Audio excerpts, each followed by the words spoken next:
श्री नवनाथ कथासार अध्याय पहिला। या अध्यायाचे वाचन केल्याने किंवा या अध्यायाचे श्रवण केल्याने संबंध बाधा निश्चितपणे नाहीशी होते। श्री गणेशाय नमः। द्वापर युगाच्या अंती पुढे येणाऱ्या कलियुगात भक्ती महात्म्य वाढून लोकांचा उद्धार करण्याच्या दृष्टीने द्वारकाधीश भगवान श्रीकृष्णाने जो बेत आखला होता तो सर्वांना कळविण्यासाठी त्याने एक विशेष सभेचे आयोजन केले होते। त्या सभेत अनेक मान्यवर भक्त श्रेष्ठ ऋषी नवनारायण उपस्थित होते। अतिथीगत सत्कारादी प्रारंभिक गोष्टी पूर्ण झाल्यावर श्रीकृष्णाने आपले मनोगत व्यक्त केले। त्यात त्याने कलियुगात अवतार घेऊन कोणी कसे कार्य करायचे ते सविस्तर सांगितले। तो म्हणाला, नवनारायणापैकी कवीने मच्छिंद्र, हरीने गोरक्ष, अंतरिक्षाने जालिंदर, प्रबुद्धाने कानिफ, पिप्पलायनाने चरपटी, आर्वीहोत्राने वटसिद्ध नागनाथ, दुर्मिलाने भर्तरी, चमसाने रेवन व करभाजनाने गहिनी या नावाने प्रगट होऊन नाथ संप्रदायाची स्थापना करून धर्मकार्य करावे। त्यावेळी इतर ऋषीही अवतार घेऊन कार्य करतील। कवी वाल्मिकी तुलसीदास होईल, शकमुनी महाभक्त कबीर होईल, महामुनी व्यास जयदेव होईल, माझा प्राणप्रिय उद्धव नामदेव होईल, भक्त श्रेष्ठ जांबुवंत नरहरी होईल, बंधू बलराम पुंडरिक नावाने प्रसिद्ध होईल, तर कैलासपती शंकर, मी स्वतः ब्रह्मदेव व आदिमाया ही मंडळी निवृत्ती, ज्ञानदेव, सोपान आणि मुक्ताबाई या चार भावंडाच्या रूपात प्रगटून कार्य करतील। यावेळी हनुमंत रामदास तर कुब्जा जनाबाई होईल। याप्रमाणे आपण सर्वांनी अवतार घेऊन भक्ती महात्म्य वाढवायचे आहे। ते ऐकून यदुसभेत भगवत कार्यास सर्वांनी आपली सहमती दर्शवली। त्यानंतर भगवान श्रीकृष्णाला वंदन करून आमंत्रित सर्व मंडळी आपापल्या स्थानी गेली। नवनारायण द्वारकेहून मंदराचलावर गेले आणि तेथे शुक्राचार्याच्या समाधीजवळ योग समाधी लावून आपापल्या जन्माच्या वेळीची प्रतीक्षा करू लागले। कालांतराने पूर्वीच ठरल्याप्रमाणे ते सर्वजण शुक्राचार्यासह ईश कार्यास्तव प्रगट झाले। त्यांची चरित्रलीला या ग्रंथात दिली आहे। एके दिवशी कैलासावर शंकर पार्वती बसलेले असताना पार्वतीने शंकरांना आपण ज्या पवित्र मंत्राचा जप करता त्याचा मला उपदेश द्या अशी विनंती केली। तेव्हा ते पार्वतीसह यमुना तीरी एकांत स्थानी आले। तेथे तिला ब्रह्मज्ञानाचा उपदेश करून बीजमंत्र सांगितला व म्हणाले, माझ्या बोलण्यातून तुला काय बोध झाला तो तूच मला सांग। त्यावेळी पार्वती काही बोलणार तोच यमुनेच्या पाण्यातून शब्द आला, सर्वत्र एकमेव अद्वितीय असे ब्रह्मच व्याप्त आहे। आता मी तू असे द्वैत्य राहिलेच नाही। ते ऐकून पार्वतीला मोठे नवल वाटले। तेव्हा अंतर्ज्ञानाने सर्व प्रकार जाणून शंकर पार्वतीला म्हणाले, पूर्वी उपरिचर नामक वसू आकाशमार्गे विमानातून जात असताना उर्वशी अप्सरेला पाहून कामवासनेने अत्यंत व्याकुळ झाला। त्यावेळी त्याचे रसखलित झालेले वीर्य यमुनेच्या पात्रात पडले। ते वीर्य एका मत्स्यीने गिळले। त्यामुळे ती गर्भवती होऊन तिच्या गर्भात कवी नारायणाने संचार केला। आता मी तुला केलेला उपदेश त्याने ऐकला असून आपण ऐकलेले शब्द त्याचेच आहेत। त्यानंतर कवी नारायणास तू पुढे बद्रिकाश्रमास ये, तेथे मी तुला भगवान दत्तात्रेयाकडून प्रत्यक्ष उपदेश देवीन असे सांगून शंकर पार्वतीसह कैलासावर निघून गेले। पुढे काही दिवसांनी मत्स्यीने तो गर्भ अंड्यासहित यमुनेच्या तीरावरील वाळूत टाकला। ते अंडे भक्ष्याच्या आशेने बकपक्ष्यांनी फोडले। त्यातून एक दिव्य बालक प्रगट झाले। प्रखर उन्हामुळे ते रडू लागले तेव्हा बकपक्षी घाबरून उडून गेले। त्यावेळी त्याचे रडणे ऐकून कामिक नावाच्या कोळ्याने त्याला आपल्या घरी नेले। शारदवता ही त्याची पत्नी, तिला मूळबाळ नव्हते। त्या बालकाला देवाचा प्रसाद समजून तिने त्याचा सांभाळ केला। त्याचे मच्छिंद्र असे नाव ठेवले। मच्छिंद्र 5 वर्षाचा असताना पित्या समवेत यमुनेवर गेला होता। तेथे कामिक जाळ्यात पकडलेले मासे काठावरील वाळूत टाकू लागले। पकडलेले मासे मच्छिंद्राने टोपलीत भरून ठेवावेत अशी त्याची माफक अपेक्षा होती। पण तडफडणाऱ्या माशांना पाहून मच्छिंद्राला त्यांची दया आली। त्याने ते मासे पुन्हा नदीत सोडण्यास सुरुवात केली। ते पाहून संतापलेल्या कामिकाने त्याच्या तोंडात एक चपराक मारली व तुला हा शहाणपणा करायला कोणी सांगितले? भूतदया करून पोटात काय भिक्षान्न घालणार आहेस? असे म्हणून तो पुन्हा मासे पकडण्यास गेला। तेव्हा दुसऱ्याचे जीवित हरण करून जगण्यापेक्षा दोषरहित असे भिक्षान्न खाऊन राहिलेले बरे असा विचार करून मच्छिंद्र आपल्या धर्मपित्याची नजर चुकून पळाला। पुढे ठिकठिकाणी हिंडत तो बद्रिकाश्रमास गेला। तेथील शांती व स्थान पावित्र्य पाहून त्याला खूप बरे वाटले. तेथे त्याने 12 वर्ष निराहार राहून घोर तपश्चर्या केली. त्या तपाने त्याचा देह अक्षरक्ष अस्थिपंजर व काष्ठवत झाला होता. अशा प्रकारे मच्छिंद्राची तपश्चर्या चालू असताना एके दिवशी भगवान दत्तात्रेय बद्रिकाश्रमास आले. तेथे त्यांनी शिवालयात प्रवेश करून शंकराची स्तुती केली. तेव्हा रुद्राने प्रगट होऊन त्यांना दर्शन दिले आणि त्यांचा उत्तम आदर सत्कार करून त्यांना तेथील रम्य वनप्रदेश पाहण्यास नेले. इथे श्री नवनाथ कथासार अध्याय 1 संपूर्ण. श्री नवनाथ कथासार अध्याय 2. या अध्यायाचे वाचन केल्याने किंवा या अध्यायाचे श्रवण केल्याने अपार धनप्राप्ती होते, तसेच कोणत्याही क्षेत्रामध्ये विजय मिळतो. श्री गणेशाय नमः. भगवान शंकर व दत्तात्रेय बद्रिकावनाची शोभा पाहत 3 दिवस संचार करीत होते. फिरता फिरता त्यांची पावली अचानक थबकली. त्या अरण्यात एके ठिकाणी 17-18 वर्षाचा बालयोगी मच्छिंद्र घोर तपश्चर्या करीत होता. त्यावेळी त्याचा अस्थिरपंजर देह पाहून शिव आणि दत्तप्रभू दोघांनाही मोठे आश्चर्य वाटले. मग भगवान शंकरांनी त्याचा तपश्चर्या हेतू जाणून घेण्यासाठी दत्तात्रेयांना त्याच्यापाशी पाठवले. त्यांनी मच्छिंद्राकडे जाऊन त्याला हाक मारली व म्हणाले, हे तपस्वी तरुणा, तू एवढे घोर तप कशासाठी करत आहेस?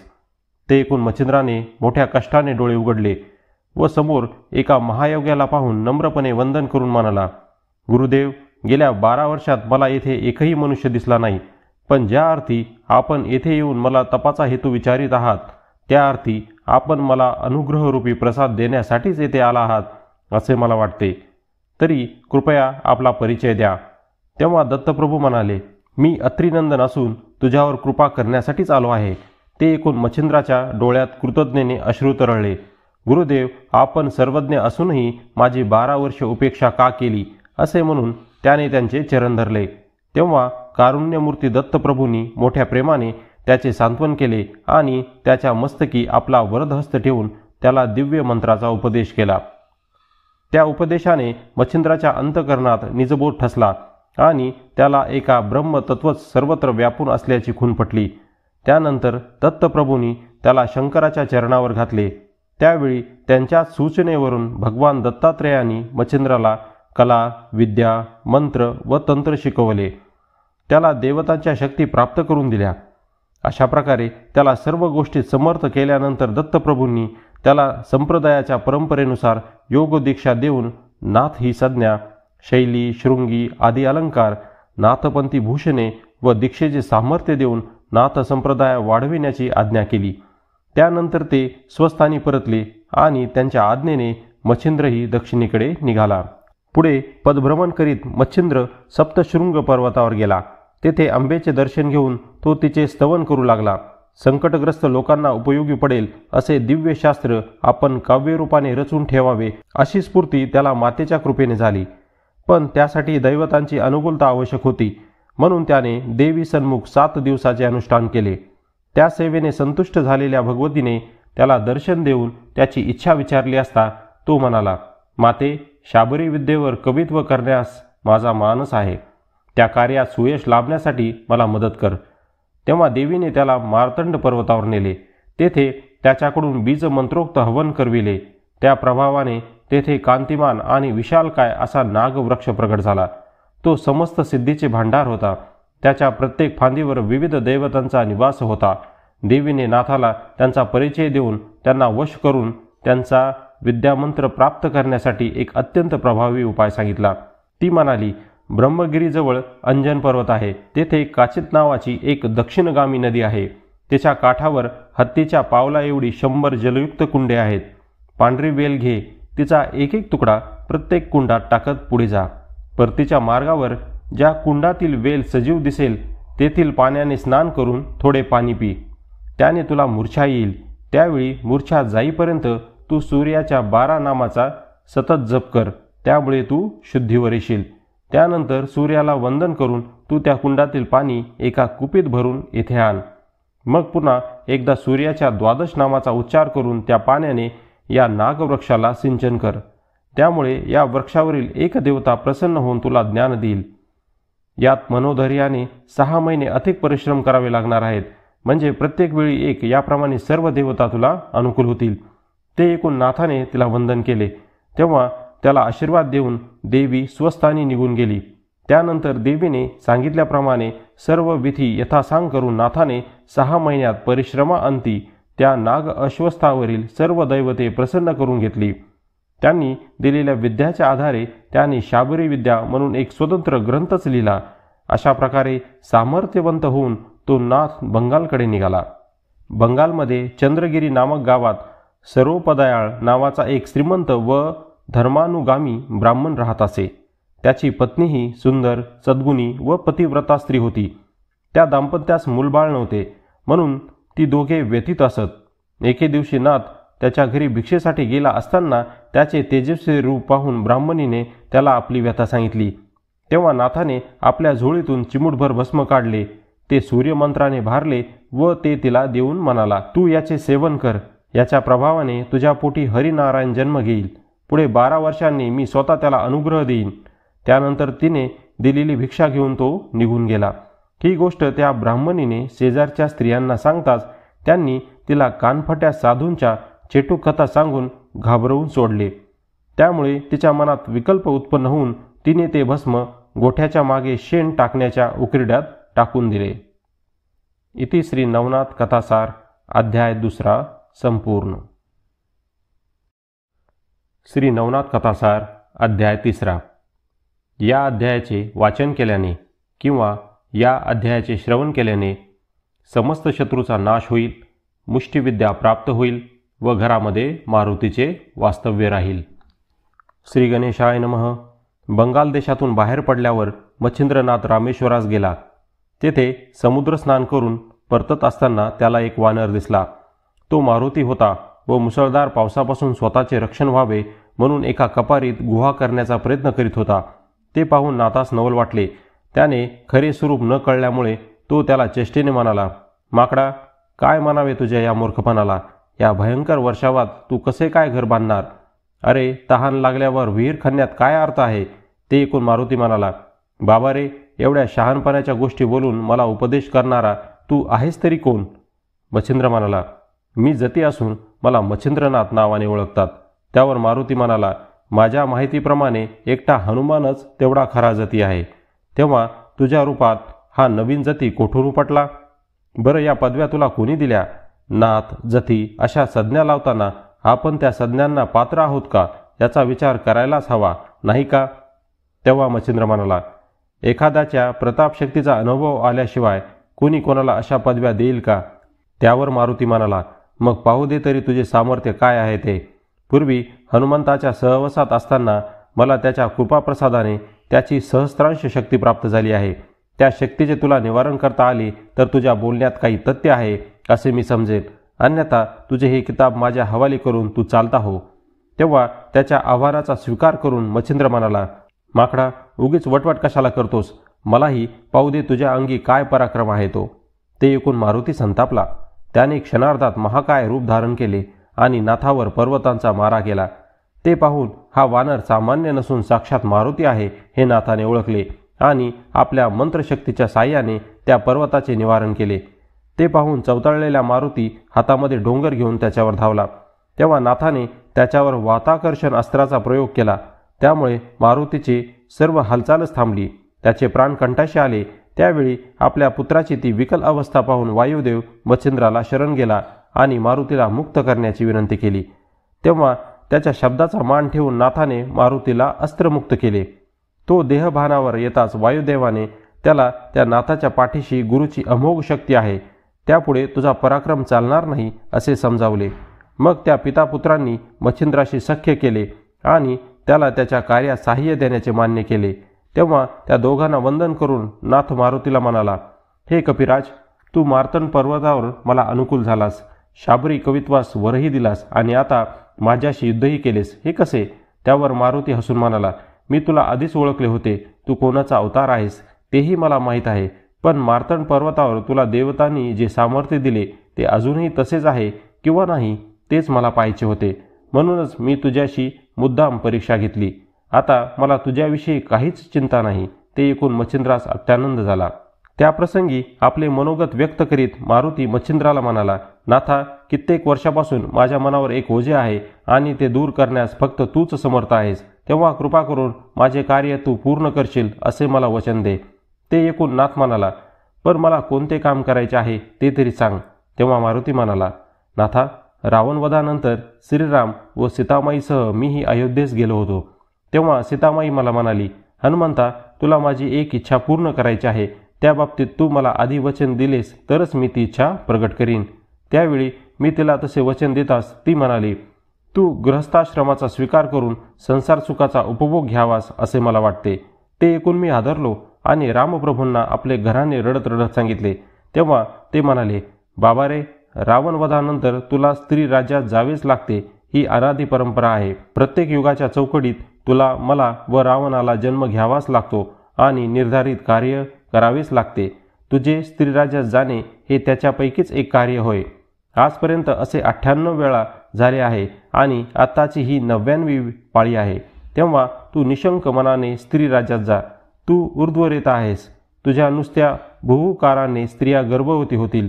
त्यामुळे तुझे ब्रह्मचर्यही ढळणार नाही आणि तुला स्त्रीसंगाचे पातकही लागणार नाही. तेव्हा मनात नसूनही मी स्त्रीराज्यात गेलो. तेथे सर्व स्त्रियाच होत्या. मैनाकिनी नावाची राणी तेथे राज्य करत होती. माझ्या भुभुकाराने तेथील स्त्रिया गर्भवती राहू लागल्या. पण एके दिवशी मैनाकिनीने घोर अनुष्ठान करून मला प्रसन्न करून घेतले आणि वरदान म्हणून प्रत्यक्ष शरीर संघाची मागणी केली. तेव्हा मी तिला तुझी ही इच्छा पुढे मच्छिंद्रनाथ पूर्ण करील असे वचन दिले. ते वचन तू माझ्यासाठी पूर्ण कर आणि मी मोठ्या विवंचनेतून मुक्त होईल. ते ऐकून मच्छिंद्राच्या मनातही विकल्पांची वावटळ उठली. पण मारुतीने त्या सर्वांचे योग्य निरसन केले व मैनाकिनीच्या पोटी तुझा पिता उपरिचर वसू मीननाथ रूपाने जन्म घेऊन महान कीर्तिध्वज फडकावील असे सांगितले. तेव्हा नाथाने त्याचे म्हणणे मान्य केले आणि वायू व मारुती यांना निरोप देऊन तो पुढील तीर्थयात्रेस निघाला. इथे श्री नवनाथ कथासार अध्याय 3 संपूर्ण. श्री नवनाथ कथासार अध्याय 4. या अध्यायाचे वाचन केल्याने किंवा या अध्यायाचे श्रवण केल्याने कपटाची बंधन व्यथा सुटेल व शत्रूंचा पराभव होईल. श्री गणेशाय नमः. रामेश्वराहून मच्छिंद्रनाथ हिंगळादेवीच्या दर्शनास गेला. तिला आदिशक्ती ज्वालामुखी असेही म्हणत असत. तिचे स्थान भयंकर निविड अशा अरण्यात खूप आत होते आणि मोठ्या धैर्यधराचाही जागीच प्राण जावा इतके भेसूर होते. तरीही मच्छिंद्र तिच्या द्वारी गेला. झाडीत लपलेल्या त्या महाकाय प्रवेशद्वारावर अष्टभैरवांचा जागता पहारा होता. मच्छिंद्राला पाहताच त्यांनी त्याची परीक्षा घेण्याचे ठरविले आणि गोसाव्यांच्या रूपात प्रगट होऊन म्हणाले, काय रे, कोठे चाललास? त्यावर नाथाने देवी दर्शनासाठी चाललो आहे असे उत्तर देताच ते म्हणाले, आम्ही देवीचे द्वारपाल आहोत. येथे येणाऱ्या प्रत्येकाच्या पापपुण्याची चौकशी करतो आणि जे पुण्यवान असतील त्यांनाच आत सोडतो. जर कोणी खोटे बोलून आत जाण्याचा प्रयत्न केला तर ते द्वार लहान होते आणि मनुष्य आत अडकतो. तेव्हा तुझे खरे पापपुण्य आम्हाला सांग आणि मगच पुढे जा. त्यावेळी नाथ म्हणाला, आजपर्यंत नीतीला सोडून काही केल्याचे मला आठवत नाही. कसले पाप कसले पुण्य मला काही माहीत नाही. आजवर माझ्याकडून जी काही बरी वाईट कर्मे घडली असतील ती सर्व परमेश्वरासाठी घडली आहेत. तेव्हा बाजूला व्हा आणि मला जाऊ द्या. पण भैरव हटले नाहीत. तू आपल्या पापपुण्याचा झाडा दिल्याशिवाय आम्ही तुला आत जाऊ देणार नाही आणि आमचे न ऐकता पुढे जाण्याचा प्रयत्न केला तर मात्र तुला दंड करू असे ते म्हणाले. ते ऐकून मच्छिंद्र संतापला आणि त्यांच्याकडे तिरस्काराने पाहून म्हणाला, चिलटांनो, मला दंड देण्याची भाषा करू नका. या महासमर्थ नाथापुढे तुमच्यासारख्या मशकांचे काहीच चालणार नाही. ते ऐकून 8ही भैरव संतापाने लालबुंद झाले आणि आपापली शस्त्रास्त्रे सावरून नाथावर धावले. तेव्हा नाथाने चिमूटभर भस्म वज्रपंजर मंत्राने भारून आपल्या भाळी लावले. त्यामुळे त्याचे शरीर वज्रासारखे अत्यंत कठीण झाले. भैरवांचे कोणतेही शस्त्र त्याच्यावर चालेना. तेव्हा नाथापुढे आपली समस्त शस्त्रे कुचकामी ठरलेली पाहून भैरवांचा तो समुदाय भयंकर पिसाळला. त्यांनी त्याच्यावर वात, काम, इंद्र, सर्प, ब्रह्मा, रुद्र, दानव, कृतांत अशा एकापेक्षा एक भयंकर अस्त्रांचा एकाच वेळी मारा केला. त्या भयंकर अस्त्रांनी आसमंतात प्रलय काळासारखे प्रचंड असे थैमान घातले. पण नाथ डगमगला नाही. त्याने मोठ्या धैर्याने हाहाकार माजवणाऱ्या त्या अस्त्रावर प्रति अस्त्राची योजना करून भैरवांचे ते अस्त्रबल प्रभावहीन व नामशेष करून टाकले आणि त्याचवेळी वाताकर्षणाचा प्रयोग करून त्या भैरवांना निपचित पाडले. त्या युद्धात इंद्रशक्तीने जो भीषण नाद केला तो ऐकून देवीने तो काय प्रकार आहे ते पाहण्यासाठी आपल्या मातृकागणांना पाठविले. त्यांनी मच्छिंद्रावर शस्त्रास्त्रांचा प्रचंड मारा केला, पण त्या वीरश्रेष्ठ नाथाने खंबीरपणे त्या सर्वांचे निवारण करून कामशरावर मोहनास्त्राची योजना करून ते त्या देवतावर सोडले. त्यामुळे त्या देहभान विसरून पिशाचवत चाळे करू लागल्या. मग नाथाने विद्यागौरव अस्त्राच्या साह्याने त्या सर्वांना निर्वस्त्र केले आणि मायास्त्राच्या साह्याने अनेक पुरुष निर्माण करून तात्काळ स्मृती अस्त्र जपले. त्यामुळे मातृका देहभानावर आल्या आणि आपण नग्नपणे नाचत असून समोर अनेक पुरुष आपल्याकडे पाहत आहेत हे लक्षात येताच लज्जित होऊन सैरावैरा पळाल्या. मार्गामध्ये त्यांनी अष्टभैरवांना निश्चेष्ट पडलेले पाहिले तेव्हा तर त्यांची बोबडीच वळाली. भयभीत झालेल्या त्या देवतांनी स्वरक्षणासाठी जगदंबेकडे धाव घेतली आणि धापा टाकीत सर्व वृत्तांत तिला सांगितला. दासीकडून जतीचे वर्तमान समजताच देवीने अंतर्दृष्टीने पाहिले असता तिला तो रणधरुंधर जती मच्छिंद्रनाथ असल्याचे कळले. तिने आपल्या दासींना धीर देऊन त्यांना नेसावयास दुसरी वस्त्री दिली. त्यानंतर जगदंबा स्वतःच नाथाला भेटावयास गेली आणि तिने मोठ्या वात्सल्याने त्याला पोटाशी धरले. नाथानेही तिला भक्तिभावाने वंदन केले. तेव्हा जगदंबेने त्याला आपल्या मांडीवर बसविले आणि त्याला अतुल पराक्रमाचे कौतुक करून अष्टभैरवांना जागृत करण्यास सांगितले. त्यावेळी तिच्या शब्दांना मान राखण्यासाठी नाथाने वाताकर्षण अस्त्र काढून घेताच ते सर्व भैरव भानावर आले. त्यांनी अंबिकेच्या मांडीवर बसलेल्या नाथाच्या सामर्थ्याची व पराक्रमाची स्तुती केली आणि देवीला नाग अश्वत्वाची हकीकत सांगून आपण याची परीक्षा पाहिल्याचे स्पष्ट केले. भैरवमुखीचा वृत्तांत ऐकून देवीच्या मनातही नाथाच्या विद्येचा चमत्कार पाहण्याची उत्सुकता निर्माण झाली.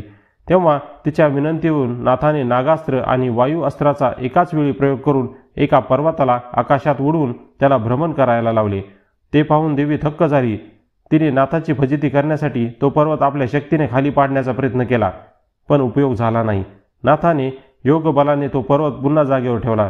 त्यावेळी त्याच्या सद्विद्येचे सामर्थ्य पाहून प्रसन्न चित्त हिंगळादेवीने त्याला स्पर्शास्त्र व भिन्नास्त्र अशी 2 अस्त्रे दिली. त्यानंतर 3 दिवस मातेसमवेत राहून मच्छिंद्र पुढील तीर्थयात्रेस निघाला. इति श्री नवनाथ कथासार अध्याय 4 संपूर्ण. श्री नवनाथ कथासार अध्याय 5. या अध्यायाचे वाचन केल्याने किंवा या अध्यायाचे श्रवण केल्याने भूतबाधा किंवा पिशाचबाधा होणार नाही किंवा झाली असल्यास ती दूर होईल. श्री गणेशाय नमः. हिंगळादेवीचे दर्शन घेऊन निघालेला मच्छिंद्रनाथ पुढे 12 मल्हार नावाच्या विस्तीर्ण अरण्य प्रदेशात गेला. तिथे एका वनग्रामातील मंदिरात त्याने मुक्काम केला. मध्यरात्रीच्या सुमारास त्याला असंख्य दिवट्या इकडून तिकडे जाताना दिसले. तो भुताटकीचा प्रकार आहे हे त्याच्या लक्षात आले. त्यावेळी पुढे मागे आपल्या कार्याला या भूतांचाही उपयोग होऊ शकतो असा विचार करून नाथाने त्या भूतावळीला वश करून घेण्यासाठी स्पर्शास्त्राची योजना केली. त्यामुळे ती सर्व भूते जागच्या जागी खेळून राहिली. शरभतीरावरील त्या भूतांचा वेताळ भेटीस जाण्याचा नित्यनेम होता. त्या दिवशी त्यांची अनुपस्थिती पाहून वेताळाने त्यांच्या शोधार्थ काही भूते पाठवली. त्या भूतांना मार्गात शरभतीवरील भूते बलहीन अवस्थेत जमिनीला खिळून असलेली दिसली. शोधक भूतांनी सदर प्रकाराबद्दल त्यांच्याकडे चौकशी केली असता ती भूते म्हणाली, काय झाले कळत नाही, पण प्रयत्न करूनही आम्हाला पुढे पाऊल टाकता येत नाही. हे एखाद्या महासिद्ध योग्याचे काम असावे असे वाटते. तरी तुम्ही गाववस्तीत जाऊन तपास करा. त्यांच्या सूचनेनुसार शोधक भूतांनी गाव परिसरात सर्वत्र कसून शोध घेतला. तेव्हा त्यांना देवळामध्ये विश्रांती घेत असलेला मच्छिंद्रनाथ दिसला. त्यावेळी त्याची दैदिप्यमान मुद्रा, तपस्तेज आणि त्याच्या अंगावरील नाथपंथी आभूषणे पाहून आपल्या सोबत्यांना खुंटवून ठेवणारा सिद्धपुरुष तो हाच अशी त्यांची खात्रीच झाली. त्यांनी नाथापुढे प्रगट होऊन त्याला त्यांच्या येण्याचे प्रयोजन, त्यांना कोणी पाठविले ते सविस्तर सांगून त्या बंदिस्त भूतांना मुक्त करण्याची विनंती केली. पण नाथाने त्यांची मागणी धुडकावली. तेव्हा तुम्ही भूतांना अडकून फार मोठा अपराध केला आहे आणि आता आमचाही अवेर करीत आहात. याचे परिणाम फार वाईट होतील. वेताळ राजा 12 मल्हारा समवेत येथे ठाकला तर तुमची धडगत नाही असा नाथाला निर्वाणीचा इशारा देऊन ती भूते वेताळाकडे गेली आणि घडलेली सर्व वार्ता त्याच्या कानावर घालून म्हणाली, स्वामी, तो जती तुमचीही तशीच गत करण्याची वार्ता करतो. ते ऐकून संतापलेल्या वेताळाने नाथाला धडा शिकवण्याचा निश्चय करून आपल्या मानकऱ्यांना प्रचंड सैन्य जमवण्याची आज्ञा केली. त्या हुकुमानुसार भूतांच्या 8ही महापीठांचे अधिकारी अकराळ विक्राळ भूतगणासह कोटी संख्येने हजर झाले आणि वेताळाच्या आदेशावरून प्रचंड गोंगाट करीत मच्छिंद्रनाथावर चालून गेले. तो प्रकार पाहून नाथाने हातामध्ये भस्म घेऊन त्यावर मंत्रदेवतांची स्थापना करून ते भारून ठेवले. वज्रास्त्र मंत्राचा जप करून स्वतःभोवती एक वर्तुळ काढले आणि आपल्या मस्तकावरही वज्रशक्ती निर्माण केली. त्यामुळे आक्रमणकर्त्या भूतसैन्याला नाथापाशी जाता येईना. त्यांनी केलेली प्रचंड शरीरवृष्टीही निष्प्रभ ठरली. तेव्हा भूतावळीच्या प्रचंड माऱ्यालाही नाथ जुमानत नाही. हे पाहून त्या 8ही पिशाच राजांनी अत्यंत विराट रूपे धारण करून नाथावर विशाल वृक्ष, लाकडे व गवताचा मारा करून त्या ढिगाला एकदम आग लावली. पण त्यावर जलादास्त्राची योजना करून नाथाने तो वन्नी कल्लोळ शांत केला आणि अग्नि अस्त्र जपून भूतांना अग्निप्रलयाने वेढले. ते पाहून भूते अदृश्य झाली. या अस्त्रांचा भूतावर काहीही परिणाम होत नाही हे पाहून नाथाने जलादास्त्राने तो प्रलय विझवला आणि अतित्वरेने स्पर्शास्त्राची योजना करून त्या भूतांगणाला जमिनीला खिळून टाकले. पण भूतांच्या महाबलाढ्य अष्टमहानायकावर त्याचा परिणाम झाला नाही. वेताळाने त्याचे वज्रास्त्र गिळले आणि बाकीच्यांनीही त्याला जेरबंद करण्याचा अट्टहास केला. तेव्हा नाथाने वज्रमंत्राने आपले पुन्हा संरक्षण केले आणि त्याचवेळी वेताळावर वासवी शक्तीचा प्रयोग करून उर्वरित भूतपतीवर दानवास्त्र सोडले. त्यातून उत्पन्न झालेले दानव त्यांच्याशी द्वंद्वयुद्ध करू लागले. या हाणामारीत ते 8ही भूतनायक मूर्छित होऊन भूमीवर पडले व शुद्धीवर येताच पुन्हा चाल करू लागले. तेव्हा आता वेळ घालवण्यात अर्थ नाही असा विचार करून नाथाने वेताळासह त्याच्या सर्व सरदारावर वाताकर्षण अस्त्राचा प्रयोग केला. त्यामुळे त्यांच्या देहाचे चलनवलन बंद पडून ते वेदनांनी तडफडत खाली पडले. तेव्हा आता याला शरण जाण्यावाचून गत्यंतर नाही असा विचार करून त्या अष्टभूत नायकांनी नाथाला त्यांच्यावर दया करण्याची, त्यांचे प्राण वाचविण्याची आर्त विनंती केली व आम्ही तुझे दास होऊन राहू असा शब्द दिला. तेव्हा मच्छिंद्र म्हणाला, मी शाबरी विद्येवर जो मंत्र ग्रंथ रचला आहे त्याला देवाप्रमाणे तुमचीही साथ हवे. जो कोणी तो मंत्र म्हणेल त्याचा तो मंत्र तुम्ही सफल केला पाहिजे. त्यानंतर नाथाने त्यांना साधना प्रयोगातील आपले उद्दिष्ट काय असावे ते नीट समजावून सांगितले. तेव्हा भूतनायकांनी त्याच्याप्रमाणे वागण्याचे कबूल करताच नाथाने त्यांना व खुंटून ठेवलेल्या समस्त भूतांना अस्त्रप्रभावापासून मुक्त केले.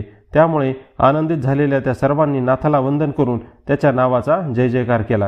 त्या प्रसंगी त्या 8ही अधिपतींनी आपापल्या गणांना नाथाला शब्द दिल्याप्रमाणे नाथाने दिलेल्या मंत्राचे पठण करणाऱ्यास न चुकता सहाय्य करून त्याचे कार्य सिद्ध करावे असे बजावले.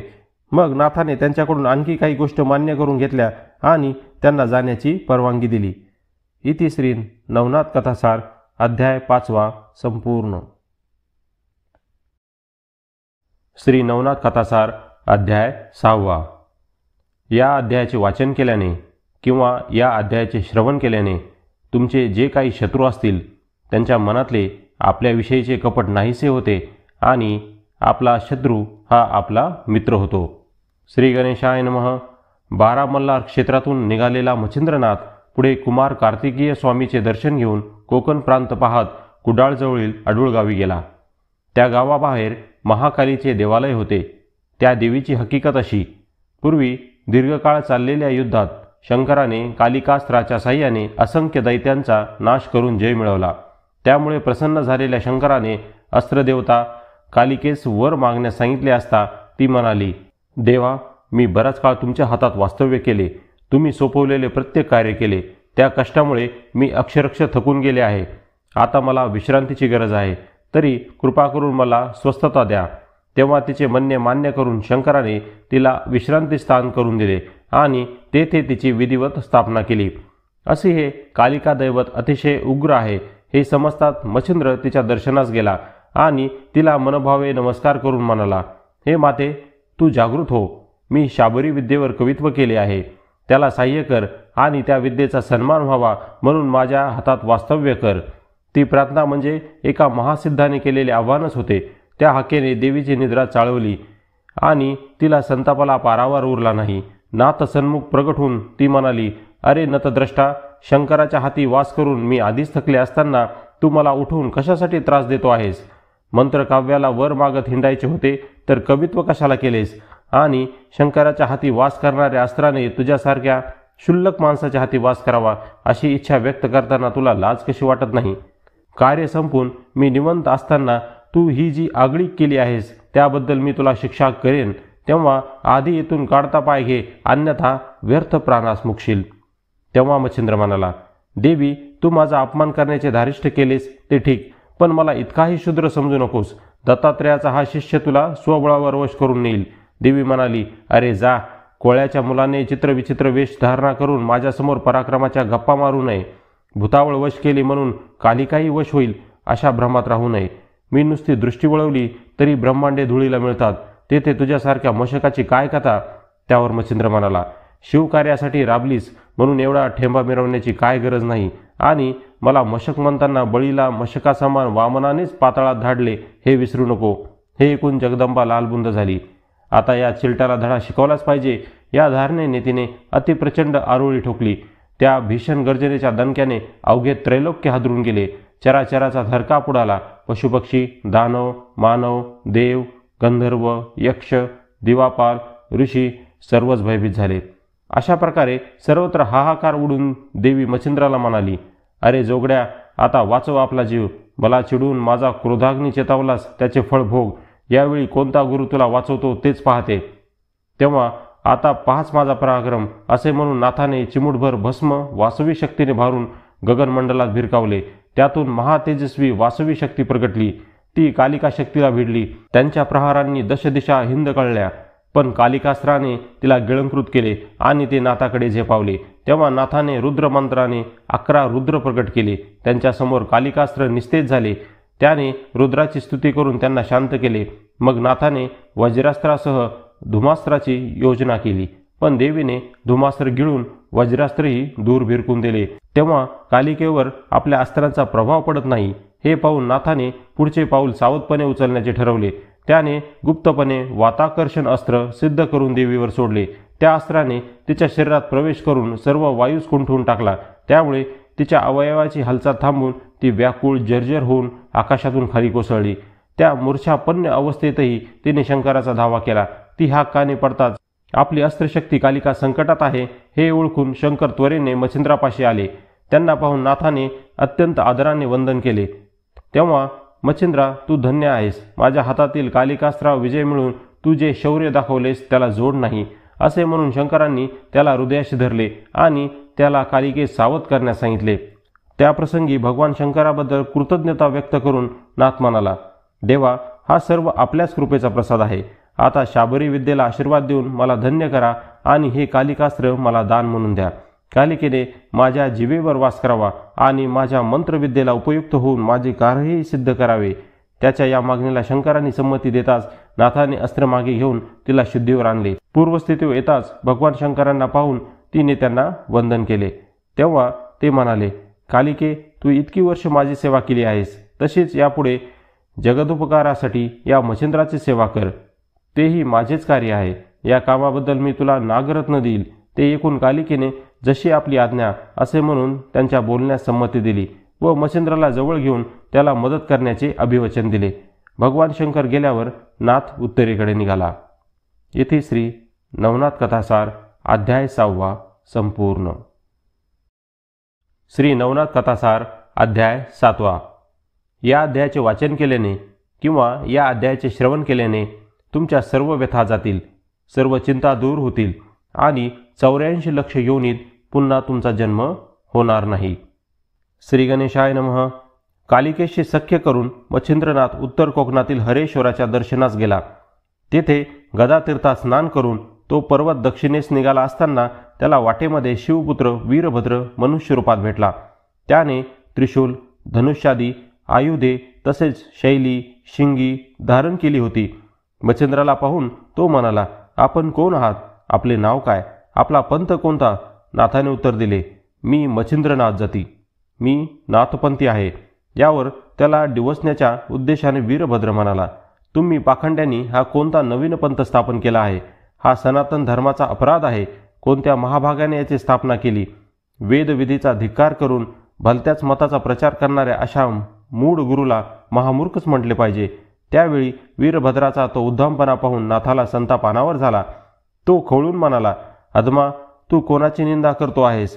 दुसऱ्याला दुखवणे यासारखे पाप नाही. तुझ्या गुरुने तुला परपीडा शिकवली असेल तर अशा नतद्रष्ट चांडाळ गुरुला सोडून तू दुसरा गुरु पहा.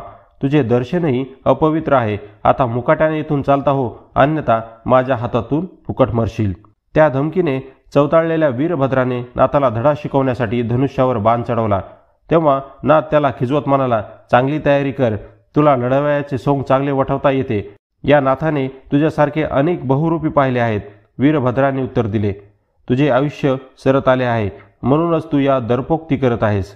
अशा प्रकारे त्या दोघांनी परस्परांना बरीच आव्हाने प्रतिआव्हाने दिली. तोपर्यंत मच्छिंद्रानेही मंत्रयुक्त विभूतीने स्वतःभोवती वज्रास्त्राचे कवच निर्माण करून युद्धसिद्धता केली आणि त्यानंतर सुरू झाले एक भयानक युद्ध. वीरभद्राने निर्वाण बाण सोडून त्या युद्धाची नांदी केली. नाथाने वज्राच्या साह्याने त्याचे पीठ केले. त्यामुळे संतापलेल्या वीरभद्राने नाथावर महाअनर्थकारी आणि भयानक अशा अनेक अस्त्रांचा सातत्याने वर्षाव केला. नाथाने त्याच्या प्रत्येक अस्त्र हल्ल्याला प्रतिअस्त्रांनी चोख प्रत्युत्तर दिले. त्या अस्त्रांच्या भयंकर प्रभावाने अवघी पृथ्वी भयकंपित झाली. सर्वत्र हाहाकार माजला. पंचमहाभूते प्रक्षुब्ध झाली. ब्रह्मांडात गदारोळ उठला. कोणी कोणास हार जाईना. तेव्हा त्यांचे युद्ध अधिक लांबले तर ब्रह्मांडाचा पंचतत्वांचा लय होऊन युग परंपरा नष्ट होईल या भीतीने ब्रह्मा, विष्णू आणि महेश या तिन्ही देवांनी तेथे प्रकट होऊन मच्छिंद्र आणि वीरभद्र या दोघांच्याही पराक्रमाचा गौरव केला आणि दोघांचेही हात परस्परांच्या हाती देऊन आधी त्यांचा परिचय व नंतर सख्य वचन करून दिले. तेव्हा दोघांनीही एकमेकांच्या सामर्थ्याची व पराक्रमाची मुक्त कंठाने प्रशंसा केली. त्याप्रसंगी वीरभद्राने नाथाला त्याची इच्छा विचारली असता नाथ म्हणाले, हे विभो, मी लोक उपकारासाठी शाबरी विद्येवर कवित्व केले असून त्याला तुझे साह्य प्राप्त व्हावे आणि मंत्राच्या उपासकांची अपेक्षित इच्छा तू पूर्ण करावीस असे मला वाटते. ते म्हणणे मान्य करून वीरभद्राने नाथाला तसे वचनही दिले. त्यामुळे त्रिदेवासह तेथे उपस्थित असलेल्या सर्व सूरगणांना परमसंतोष वाटला. नाथाला अधिक सामर्थ्यवान करण्यासाठी हर इंद्र, अग्नी, वरुण, कुबेर, अश्विनी कुमार आदी सर्वांनी त्याला दिव्य अस्त्रे, सिद्धी व मोठे मोठे उपयुक्त असे वर दिले. वीरभद्र आणि नाथाच्या युद्धात यशस्वी मध्यस्थी करून सर्व देव आपापल्या स्थानी निघाले. मच्छिंद्राने त्यांच्याकडे स्वर्गातील मंदाकिनीत स्नान करण्याची इच्छा बोलून दाखवली. तेव्हा श्रीहरीने त्याला वैकुंठात नेले. तेथे तो वर्षभर राहिला. त्या अवधीत मंदाकिनीत नित्य स्नान करून एकदा मेरू पर्वतावर जाऊन आपल्या पूर्वजन्मीच्या समाधीचे दर्शनही घेतले. त्यानंतर तो कैलास, अमरावती व सत्यलोकातही जाऊन आला. अशा प्रकारे 7 वर्ष देवाच्या सान्निध्यात राहून तो निजकार्यासाठी पुनश्च पृथ्वीवर आला आणि तीर्थाटनास निघाला. मच्छिंद्र पदभ्रमण करीत केकाड देशात आला. तेथे पश्चिम भागात जागृत म्हणून प्रसिद्ध असलेल्या वज्रावती देवीचे दर्शन घेतले. तेथे त्याला गरम पाण्याची 360 कुंडे दिसली. ते पाहून आश्चर्यचकित झालेल्या नाथाने त्यांच्या उपस्थितीविषयी पुजाराकडे चौकशी केली असता तो म्हणाला, पूर्वी वसिष्ठांनी या स्थानी आयोजित केलेल्या महायागाला अनेक देवता उपस्थित होत्या. त्यांनी स्वतःच्या स्नानासाठी ही कुंडे निर्माण केली आणि त्यांना आपापली नावे दिली. यागाची पूर्तता झाल्यानंतर 12 वर्ष 12 दिवसांनी ती सर्व देवमंडळी आपापल्या स्थानी गेली. पण त्यांनी निर्माण केलेली ही कुंडी मात्र तशीच राहिली. ते ऐकून नाथालाही तेथे एक कुंड निर्माण करावेसे वाटले. त्याने एका उंचवट्याची जागा निश्चित केली व त्रिशूळाच्या दांडीने त्यावर तडाखा मारला. त्यामुळे तेथे एक कुंड तयार झाले. मग त्याने जलास्त्राचा प्रयोग करून पाताळातील भोगावतीचे जल तेथे आणले आणि त्याचवेळी अग्निमंत्र जपला. त्यामुळे अग्निसंपर्काने कुंडातील जल कडक झाले. नाथाने त्या कुंड जलाने स्नान केले व देवीलाही पवित्र स्नान घातले. त्या स्नानाने प्रसन्न झालेल्या भगवतीने त्याला दर्शन दिले आणि महिनाभर राहण्याची विनंती केली. त्या वास्तव्यात नाथाने विचारले म्हणून देवीने त्याला स्वतःच्या उत्पत्तीची कथा सांगून त्याच्या सामर्थ्याची आणि उपकारी वृत्तीची प्रशंसा केली. त्यानंतर देवीचा निरोप घेऊन नाथ उत्तरेकडे निघाला. इति श्री नवनाथ कथासार अध्याय 7 संपूर्ण. श्री नवनाथ कथासार अध्याय 8. या अध्यायाचे श्रवण केल्याने किंवा या अध्यायाचे वाचन केल्याने सर्व चिंता आणि व्यथा दूर होतील आणि आपल्या घरातील जी निघून गेलेली व्यक्ती आहे ती परत येईल. श्री गणेशाय नमः. उत्तरेकडील प्रवासात मच्छिंद्राने द्वारकेस जाऊन श्रीकृष्णाचे दर्शन घेतले. तेथून तो अयोध्येस गेला. तेथे शरयू नदी स्नान करून तो रामचंद्राच्या दर्शनास गेला. त्यावेळी योगायोगाने अयोध्येचा पाशुपात राजाही रामपूजेच्या निमित्ताने आपल्या लव्याजम्यासह तेथे आला होता. त्यामुळे द्वारपालांनी नाथाला आत जाण्यास मनाई केली. इतकेच नव्हे तर उद्धटपणे त्याचा पान उतारा करीत त्याला मागे ढकलून दिले. त्यांच्या वर्तनाने नाथाला संताप आला. पण चाकरावर क्रोध न करता आपण राजालाच शिक्षा करू असा विचार करून तो गर्दीतच थांबला. इकडे राजा देवासमोर साष्टांग नमस्कार घालीत असताना नाथाने स्पर्शास्त्राने अभिमंत्रित केलेली विभूती त्याच्या दिशेने टाकली. त्यामुळे तो दंडवत घातलेल्या अवस्थेतच भूमीला चिकटून बसला. त्याने स्वतःच्या सुटकेसाठी खूप प्रयत्न केला, पण व्यर्थ. त्याची ती अवस्था पाहून मंत्रीही बुचकळ्यात पडला. सर्वत्र एकच गोंधळ माजला. कोणीतरी योग्याचा अपमान झालेला आहे म्हणून आपल्या राजाची अशी अवस्था झाली आहे असे सर्वच बोलू लागले.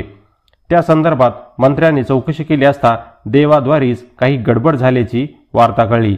तेव्हा त्याने मच्छिंद्राचा शोध घेऊन त्याची क्षमा मागितली आणि राजाला सोडविण्याची काकुळतीने विनंती केली. त्यावर दयावंत नाथाने विभक्ती मंत्र जपून राजाला सोडविले. मग राजाही नाथाला शरण गेला आणि त्याला मोठ्या सन्मानाने आपल्या राजवाड्यात नेले. पाशुपताला नाथाची कीर्ती माहीत होती. त्यातच त्याचे दर्शनही घडले म्हणून त्याने अत्यानंदाने त्याची पूजा केली व काही दिवस येथे राहून मला आपल्या सेवेचा लाभ द्या अशी विनंती करून त्याला आपल्यापाशी ठेवून घेतले. त्या मुक्कामात राजाने त्याची जी सेवा केली त्यामुळे नाथ प्रसन्न झाला. त्याने राजाला त्याची इच्छा विचारली आणि ती पूर्ण करण्याचे आश्वासनही दिले. तेव्हा राजा म्हणाला, महाराज, आपल्या कृपेने माझ्याजवळ सर्व काही आहे, पण ज्या सूर्यवंशात माझा जन्म झाला त्या वंशाला कीर्ती प्राप्त करून देणाऱ्या प्रभू रामचंद्राचे दर्शन व्हावे अशी बऱ्याच दिवसापासून उत्कट इच्छा आहे. तसे झाले तर मी स्वतःला धन्य समजेल. त्यावेळी त्याचा शुद्ध भाव पाहून नाथाला त्याचे कौतुक वाटले. त्याने राजाची इच्छा पूर्ण करण्याचा निश्चय करून त्याला प्रसादाबाहेरील मोकळ्या पटांगणात नेले. तेथे सूर्याला निष्प्रभ करून खाली उतरविण्यासाठी त्याच्यावर अनेक अस्त्रप्रयोग केले, पण त्याच्या प्रत्येक अस्त्रावर प्रतिअस्त्राची योजना करून सूर्याने त्याला चोख उत्तर दिले. तेव्हा बलसंपन्न नाथाने वाताकर्षण अस्त्राच्या साह्याने सूर्य, त्याचा सारथी व रथाचे अश्व यांचे श्वासोश्वासच बंद पाडले. त्या अस्त्रामुळे सूर्य रथाला असलेला वायुचक्राचा आधारच तुटला आणि तो पृथ्वीवर आदळला. सूर्य जमिनीवर पडल्याने त्याच्या तेजाने पृथ्वीवर सर्वत्र आगीचे लोळ उठले आणि त्यात असंख्य वृक्ष आणि जीवजंतू नामशेष झाले. नाथाने उदक अस्त्राच्या साह्याने तो भीषण वनवा शांत केला. या संकटामुळे स्वर्गादी, सप्तलोक व सप्तपाळाचे स्वामी तसेच हरी, हर, ब्रह्मादिकासह सर्व देवांनी अति त्वरेने मच्छिंद्रापाशी धाव घेतली. त्यावेळी भगवान विष्णूने नाथाला आपुलकीने हृदयाशी धरले व सूर्याला खाली पाडण्याचे कारण विचारले. तेव्हा नाथ म्हणाला, हा सूर्य आपल्या वंशजाकडे लक्ष देत नाही, त्यांची साधी इच्छाही पुरवित नाही, म्हणून त्याला समज देण्यासाठी मला असे करावे लागले. विष्णू म्हणाला, तुला नेमके काय म्हणायचे आहे? नाथ म्हणाला, त्याने पाशुपताला साह्य करावे, त्याची रामदर्शनाची इच्छा पूर्ण करावी आणि माझ्या शाबरी विद्येला अनुकूल राहून मदत करावी. त्यावर विष्णू म्हणाला, हे महाजती, सर्व काही तुझ्या इच्छेप्रमाणे होईल. आता या सूर्याला सावध कर. तेव्हा इतर देवांनीही त्याची स्तुती करून त्यास गौरविले. ते पाहून नाथास आनंद वाटला, तरी मुख्य कर्तव्य अजून शिल्लकच होते. ते विष्णूला म्हणाले, मला आपले म्हणणे मान्य आहे, पण या पाशुपताला रामदर्शन झाल्याशिवाय माझे समाधान होणार नाही. तेव्हा भगवान विष्णूने आपली लीला दाखवली आणि रामरूप घेऊन लक्ष्मणासह प्रगट झाले. त्या दर्शनाने शंकरासह सर्व देवता तल्लीन झाल्या. मच्छिंद्राने व पाशुपताने प्रभू चरणांना वंदन केले. तेव्हा रामाने त्या दोघांनाही आलिंगने देऊन त्यांच्याबद्दल प्रशंसोद्गार काढले. तसेच नाथाच्या शाबरी कवित्वास मी सर्व शक्तीनिशी साह्य करीन असे सर्व देवासमक्ष आश्वासन दिले. त्यानंतर त्यांनी सूर्याला शुद्धीवर आणण्याची विनंती नाथाला करताच त्याने वाताकर्षण अस्त्र आवरून घेतले. त्यामुळे सूर्य, त्याचा सारथी व रथाचे अश्व यांना शुद्ध आली. सावध होताच सभोवती सर्व देवसमूह आपल्याला वंदन करीत आहे हे पाहून सूर्याला मोठे आश्चर्य वाटले. तो विष्णूला म्हणाला, हे महाप्रभो, ज्याने मला शुद्धीवर आणले तो वीर कोण आहे? मी त्याच्या पराक्रमावर अतिशय प्रसन्न आहे. माझी त्याच्यावर अक्षय कृपा राहील. तेव्हा सर्व देवांनी मच्छिंद्रास सूर्याच्या दर्शनास जाण्यास सांगितले. त्यावेळी सूर्याच्या दाहकतेची झळ आपल्याला लागू नये म्हणून आवश्यक ती उपाययोजना करून नाथ सूर्यापाशी गेला आणि त्याने अत्यंत आदराने त्यांच्या चरणांना वंदन केले. त्या प्रसंगी नाथाने त्याच्याकडून शाबरी विद्येला अनुकूल राहण्याचे वरदान मागून घेतले आणि पाशुपतालाही त्यांच्या चरणावर घातले. मग त्या दोघांना अनेक आशीर्वाद देऊन सूर्यासह सर्व देवता स्वस्थानी गेल्या. पाशुपतही कृतार्थ झाला आणि रामप्रभूंची अनुज्ञा घेऊन नाथ पुढील तीर्थयात्रेस निघाला. इति श्री नवनाथ कथासार अध्याय 8 संपूर्ण. श्री नवनाथ कथासार अध्याय 9. या अध्यायाचे वाचन केल्याने किंवा या अध्यायाचे श्रवण केल्याने 14 विद्या प्राप्त होतील व 64 प्रकारच्या कला साधतील. श्री गणेशाय नमः. अयोध्येतून निघालेला मच्छिंद्रनाथ पुढे मथुरा, अवंती, काशी, काश्मीर, मिथिला, प्रयाग, गया आदी क्षेत्रांच्या यात्रा करीत पुन्हा एकदा बंगाल देशातील चंद्रगिरी गावात गेला. तेथे त्याला आपण यापूर्वी सर्वोपदयाळ ब्राह्मणाच्या सरस्वती नामक पत्नीला पुत्र प्राप्तीसाठी दिव्य विभूती येथेच दिलेली आहे याची आठवण झाली आणि आता तो मुलगा कसा असेल ते पाहावे या उद्देशाने तो त्या ब्राह्मणाच्या घरी गेला. दरवाजात उभे राहून त्याने त्या ब्राह्मणीला हाक मारली. ती हाक ऐकून सरस्वती बाहेर आली आणि बाहेर एक जती उभा आहे हे पाहून त्याला भिक्षा घालू लागली. तिने नाथाला ओळखले नाही म्हणून त्याच्या मनात संभ्रम निर्माण झाला. त्याने तिला तिचे नाव, तिच्या पतीचे नाव, जात आदी प्रश्न विचारून आपण विभूती दिलेली स्त्री हीच आहे याची खात्री करून घेतली. मग तो सरस्वतीला म्हणाला, माई, तुमचा मुलगा कुठे आहे, त्याला बोलवा. ते ऐकून सरस्वती म्हणाली, महाराज, ही थट्टा कशासाठी? मी अजूनही निपुत्रिक आहे. नाथ म्हणाला, उगाच खोटे बोलू नकोस. मी तुला 12 वर्षापूर्वी दिलेले वरदभस्म विसरलीस वाटते. ते ऐकून सरस्वतीला क्षणार्धात तो प्रसंग आठवला आणि नाथाने दिलेली विभूती उकरड्यावर टाकून आपण भलतीच चूक करून बसलो या विचाराने भयग्रस्त होऊन ती थरथर कापू लागली. तिची भांबवलेली अवस्था पाहून नाथाने तिला पुन्हा दरडावून विचारले आणि मुलाला पाहिल्याशिवाय येथून जाणार नाही असे निक्षून सांगितले. तेव्हा नाईलाज होऊन तिने घडलेली सर्व हकीकत नाथाला सांगितली आणि त्यांच्या चरणावर पडून रडत रडत क्षमा मागू लागली. ते ऐकून नाथाचे मन खट्टू झाले. तो म्हणाला, तुझ्यावर रागवून काय उपयोग? आता ती विभूती कोठे टाकलीस तेवढे सांग. ते ऐकून सरस्वतीच्या जीवात जीव आला. तिने त्याला शेणाच्या उकिरड्यावर नेले. 12 वर्षामध्ये त्या ठिकाणी कचऱ्याचा ढीग झाला होता. सरस्वतीने त्याकडे बोट दाखवून मी येथे ती विभूती टाकली होती असे सांगताच नाथ त्या उकिरड्यातील बालकाला उद्देशून म्हणाला, बाळ, हा मच्छिंद्रनाथ तुला बोलावित आहे. तू या गोवराच्या ढिगाखाली 12 वर्ष राहिलास म्हणून मी तुझे नाव गोरक्ष नाव ठेवित आहे. आता बाहेर ये पाहू. तेव्हा ढिगाऱ्यातून खोलून आवाज आला, गुरुदेव, मी येथे अडकून पडलो आहे. मला हालचालही करता येत नाही. तेव्हा तुम्हीच मला बाहेर काढा. ते ऐकून मच्छिंद्राने कुदळ फावडे आणून तो ढीग उपसला आणि गोरक्षनाथाला अगदी अलगद बाहेर काढले. तो बालक अत्यंत सुंदर व तेजस्वी होता. त्याला पाहून सरस्वतीला दुःख आवरता येईना. ती रडू लागली. तेव्हा संतापलेल्या नाथाने तिला तिथून हकलून दिले. ती निघून जाताच नाथाने गोरक्षाला नाथदीक्षा दिली. त्याचे अज्ञान घालवले आणि त्याच्या मस्तकी वरदहस्त ठेवून त्याच्यासह पुढील प्रवासास निघाला. गुरुशिष्य उभयता जगन्नाथाच्या दिशेने निघाले. वाटेत त्यांना कनकगिरी नावाचे गाव लागले. तेथे येताच भुकेने व्याकुळ झालेल्या मच्छिंद्राने गोरक्षास गावातून भिक्षा मागून आणण्यास पाठवले. गुरु आज्ञेने भिक्षेसाठी गेलेला गोरक्ष एका ब्राह्मणाच्या घरी गेला. त्या विप्राकडे त्या दिवशी पितृश्राद्धानिमित्त उत्तम पक्वाने तयार करण्यात आली होती. गोरक्षाने त्या घरी भिक्षेसाठी हाक देताच घरधरीण बाहेर आली आणि बाहेर एक स्वज्वळ, विनम्र, तपस्वी बालक उभा आहे हे पाहून त्याला षड्रसयुक्त अन्नाची भरपूर भिक्षा घातली. ती दोघांना पुरेशी आहे असा विचार करून गोरक्ष मच्छिंद्राकडे परतला. त्याने आणलेली पक्वाने मच्छिंद्राने मोठ्या आवडीने खाल्ली. त्यातील वडे त्याला इतके रुचकर लागले की ते आणखी खायला मिळाले तर बरे होईल अशी वासना त्यांच्या मनात उत्पन्न झाली. त्याने सहेतुकपणे गोरक्षाकडे पाहिले.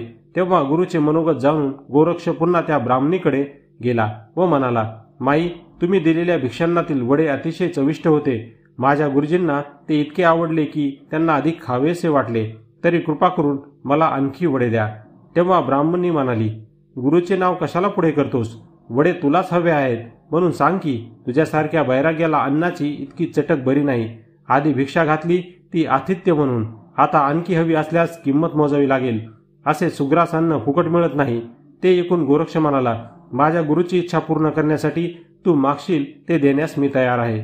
तेव्हा त्याची परीक्षा घेण्यासाठी ब्राह्मणी म्हणाली, तू स्वतःला मोठा गुरुभक्त बनवतोस तर त्याची इच्छा पुरवण्यासाठी तुझा एक डोळा काढून दे. ते ऐकून गुरुसाठी जीवही देण्यास तयार असलेल्या गोरक्षाने तात्काळ आपली दोन्ही बोटे खुपसून डोळा बाहेर काढला आणि त्या बाईच्या समोर धरला. त्यावेळी त्याची ते अघोर कृत्य पाहून ती ब्राह्मणी घाबरली. तिने त्याच्या निष्ठेची परीक्षा घेतल्याबद्दल त्याची क्षमा मागितली आणि घरातून काही वडे आणून त्याला दिले. ते वडे घेऊन गोरक्ष मच्छिंद्राकडे गेला. तेव्हा त्याचा एक डोळा झाकलेला पाहून मच्छिंद्राने त्याला काय झाले म्हणून विचारले. तेव्हा गोरक्षाने जे घडले ते सांगितले. ते ऐकून मच्छिंद्राचे हृदय भरून आले. त्याने संजीवनी मंत्र म्हणून त्याचा डोळा पुन्हा खोबणीत बसवला. त्यामुळे गोरक्षाला पुन्हा दृष्टी आली. त्यावेळी त्याच्या सेवेने संतुष्ट झालेल्या नाथाने गोरक्षाला त्याच गावी महिनाभर राहून दत्तप्रभूने दिलेली सर्व विद्या शिकवली. इथे श्री नवनाथ कथासार अध्याय 9 संपूर्ण. श्री नवनाथ कथासार अध्याय 10. या अध्यायाचे वाचन केल्याने किंवा या अध्यायाचे श्रवण केल्याने स्त्री दोष नाहीसे होतात, कपट जाते व मुलांना दीर्घायुष्य मिळते. श्री गणेशाय नमः. कनकगिरी गावात मच्छिंद्रनाथाने गोरक्षाला वेदशास्त्रात प्रवीण करून सर्व विद्यात निपुण केले. त्यास ब्रह्मज्ञान सांगितले, विविध अस्त्रांची माहिती दिली, शाबरी कवित्व शिकवले. त्यानंतर शाबरी मंत्राच्या प्रभावाने समस्त देवतांना आवाहन करून गोरक्षास त्यांच्या पायावर घातले. त्या देवतांनी त्याला अनेक शुभाशीर्वाद व उत्तमोत्तम वर देऊन त्याचे कौतुक केले. त्या प्रसंगी आपण या गोरक्षास तपश्चर्येत बसवावे, म्हणजे त्याचे बल, तेज व सामर्थ्य वाढेल असे सांगून त्या सर्व देवता मच्छिंद्रनाथास वंदन करून आपापल्या स्थानी गेल्या. त्या मुकामी पुढे काही दिवसांनी मच्छिंद्रनाथ कुठेतरी बाहेर गेला असताना गोरक्षनाथ एकटा संजीवनी मंत्राचा पाठ करीत बसला होता. त्यावेळी तो एकटाच आहे असे पाहून गावातील काही लहान मुले त्याच्यापाशी आली. त्यांनी हातातील चिखलाचा गोळा त्याच्यासमोर धरला आणि याची बैलगाडी बनवून दे असे सांगितले.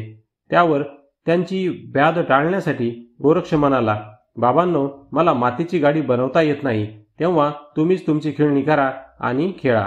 गोरक्षाच्या सांगण्यावरून मुलांनी प्रयत्नपूर्वक एक बैलगाडी बनवली, पण गाडीवानाशिवाय तिला शोभा नाही म्हणून चिखलाचा एक पुतळा बनवू लागली. तो काही त्यांना तयार करता येईना. शेवटी ती मुले पुन्हा गोरक्षाकडे आली व कृपा करून या मातीपासून एक लहानसा माणूस बनवून दे अशी विनंती केली. गोरक्षाला त्यांचे मन मोडवेना. त्याने ती ओली माती घेतली आणि एकीकडे पुतळा बनवित असताना मुखाने संजीवनी मंत्राचा पाठ चालूच ठेवला. त्यामुळे त्या मंत्राच्या प्रभावाने तो लहानसा कर्दम पुतळा सजीव झाला आणि त्या ठिकाणी एक बालक निर्माण झाले. ते आपल्या बालस्वरूपास अनुसरून रडू लागले. तो आवाज कानी पडताच मुले घाबरली आणि गोरक्षाने भूत उत्पन्न केले असे वाटून खेळ सोडून पोबाटा करीत सैरावैरा पळत सुटली. पळता पळता रस्त्यामध्येच त्यांची आणि मच्छिंद्रनाथाची गाठ पडली. त्यांची भयभीत अवस्था पाहून नाथाने त्यांना धीर दिला आणि घाबरण्याचे कारण विचारले. मुलांनी त्याला सर्व वृत्तांत सांगताच त्यांच्या मनात शंका उत्पन्न झाली. काय चमत्कार आहे तो समक्ष पाहावा म्हणून त्याने त्या मुलांना आपल्याला त्या ठिकाणी घेऊन जाण्यास सांगितले. पण भीतीमुळे कोणीही तेथे येण्यास तयार होईना. तेव्हा नाथाने, तुम्ही जवळ येऊ नका, दुरूनच ते ठिकाण दाखवा असे म्हणून त्यांची समजूत काढली. त्याला होकार देऊन मुलांनी दुरूनच ते ठिकाण दाखवले. मच्छिंद्र तेथे गेला असता त्याला गोरक्ष दिसला नाही. तोही इतर मुलाप्रमाणेच घाबरून दडून बसला होता. अचानक त्याला जमिनीवर रडत पडलेले एक नवजात बालक दिसले. त्यावेळी त्या बालकाचे तेज पाहून हा करभाजन ऋषी असल्याचे मच्छिंद्राच्या तात्काळ लक्षात आले. त्याने त्याला उचलले आणि गोरक्षाला हाक मारीत दारोदार हिंडू लागला. तेव्हा मच्छिंद्रनाथ भूताला घेऊन आलेला पाहून घरोघरची लहान मुले घाबरून गोंगाट घालून लपू लागली. तेव्हा लोक विचारू लागले, महाराज, तुम्ही आमच्या मुलांना कसली भीती दाखवली आहे आणि हे मूल कोणाचे? तेव्हा गोरक्षाला भेटल्याशिवाय मलाही काही सांगता येत नाही असे म्हणून तो पुढे जात राहिला. एके ठिकाणी मच्छिंद्राची हाक ऐकून लपलेला गोरक्ष बाहेर आला, पण त्याच्या हातात त्या बालकाला पाहून पुन्हा पळाला. तेव्हा मच्छिंद्राने त्या बालकाला एका सुरक्षित ठिकाणी ठेवले आणि गोरक्षाला हुडकून काढून प्रेमाने थोपटून सर्व काही नीट विचारून घेतले. गोरक्षाने त्याला घडलेला प्रकार सांगताच तो म्हणाला, अरे घाबरू नकोस, पुतळा बनवताना तू म्हणत असलेल्या संजीवनी मंत्रामुळे त्या पुतळ्यात प्राण आले हे लक्षात घे. तू जसा गोवारातून जन्माला आला आहे तसा हा करभाजन पुतळ्यात प्रवेश करून प्रकट झाला आहे. तो तुझ्या माझ्यासारखाच मनुष्य आहे. आपण त्याचे गहिनीनाथ असे नाव ठेवू. ते ऐकून गोरक्षास बरे वाटले. मग ते दोघे त्या बालकापाशी आले आणि त्याला घेऊन मुक्कामी परतले. मच्छिंद्राने त्याला दूध पाजले आणि वस्त्राची झोळी झाडाला बांधून त्यात त्याला निजवले. इकडे गावामध्ये ही वार्ता समजताच समस्त गावकरी मंडळी चौकशी करण्याच्या उद्देशाने नाथापाशी जमली. त्यांनी त्या बालकाविषयी अधिक जाणून घेण्याची इच्छा प्रकट करताच नाथाने त्यांना सर्व काही सांगितले. ते ऐकून ते थक्कच झाले. नाथाच्या संजीवनी मंत्राचाच तो प्रभाव हे कळताच त्यांनी त्याची प्रशंसा केली आणि त्याच्या पायावर डोके ठेवून म्हणाले, आपण या मुलाच्या बाबतीत काय करायचे ठरविले आहे? त्यावर नाथाने, मी त्याला घेऊनच पुढील तीर्थयात्रा करणार आहे असे सांगताच ती मंडळी म्हणाली, महाराज, या बालकाचा सांभाळ करणे आपल्याला शक्य होणार नाही. या गावात मधु आणि गंगा नावाचे एक सुखवस्तू ब्राह्मण दाम्पत्य आहे, पण त्यांना मूळ बाळ नाही. तुम्ही त्यांना या बाळाला सांभाळण्यास सांगितले तर ते दोघेही याच्या संगोपनाची जबाबदारी मोठ्या आनंदाने स्वीकारतील. त्याला मान्यता देऊन नाथाने मधु ब्राह्मणास त्याच्या पत्नीसह बोलावून घेतले आणि त्यांना त्या बालकाविषयी सर्व हकीकत सांगितली. त्याला तुम्ही अपवत्य सांभाळा अशी विनंती केली. त्यावेळी गंगेच्या मनातील सर्व शंकाचे निराकरण करून नाथाने या गहिनीला तुझाच पुत्र म्हणून जग ओळखील, आम्ही त्याची आशा ठेवीत नाही असे वचन दिले आणि गहिनीला तिच्या हवाली करून गोरक्षासह हिमालयाकडे निघाला. गोरक्षाला तपश्चर्येसाठी बद्रिकाश्रमात ठेवण्याचा त्याचा विचार होता. इति श्री नवनाथ कथासार अध्याय 10 संपूर्ण. श्री नवनाथ कथासार अध्याय 11. या अध्यायाचे श्रवण केल्याने किंवा या अध्यायाचे वाचन केल्याने सर्व अग्निपीडा दूर होतात, तसेच सर्व ग्रहदोष दूर होतात. श्री गणेशाय नमः. बद्रिकाश्रमी येताच मच्छिंद्राने गोरक्षासह तेथील शिवालयात प्रवेश केला आणि भगवान शंकरांना वंदन करून त्यांची मनोभावे स्तुती केली. त्या स्तवनाने प्रसन्न झालेले शंकर त्यांच्यासमोर प्रगट झाले. त्यांनी मच्छिंद्राला क्षेमालिंगन दिले. गोरक्षालाही जवळ घेतले आणि म्हणाले, मच्छिंद्रा, तू गोरक्षाला योग दीक्षा दिलीस, त्याच्याकडून सर्व विद्यांचा अभ्यासही करून घेतलास, पण तपश्चर्येशिवाय त्यांना विशेष धार येणार नाही, म्हणून त्याने तप केलेच पाहिजे. तू याला येथे तपश्चर्येस बसव, म्हणजे त्याच्या सर्व कलगुणाचे सार्थक होईल.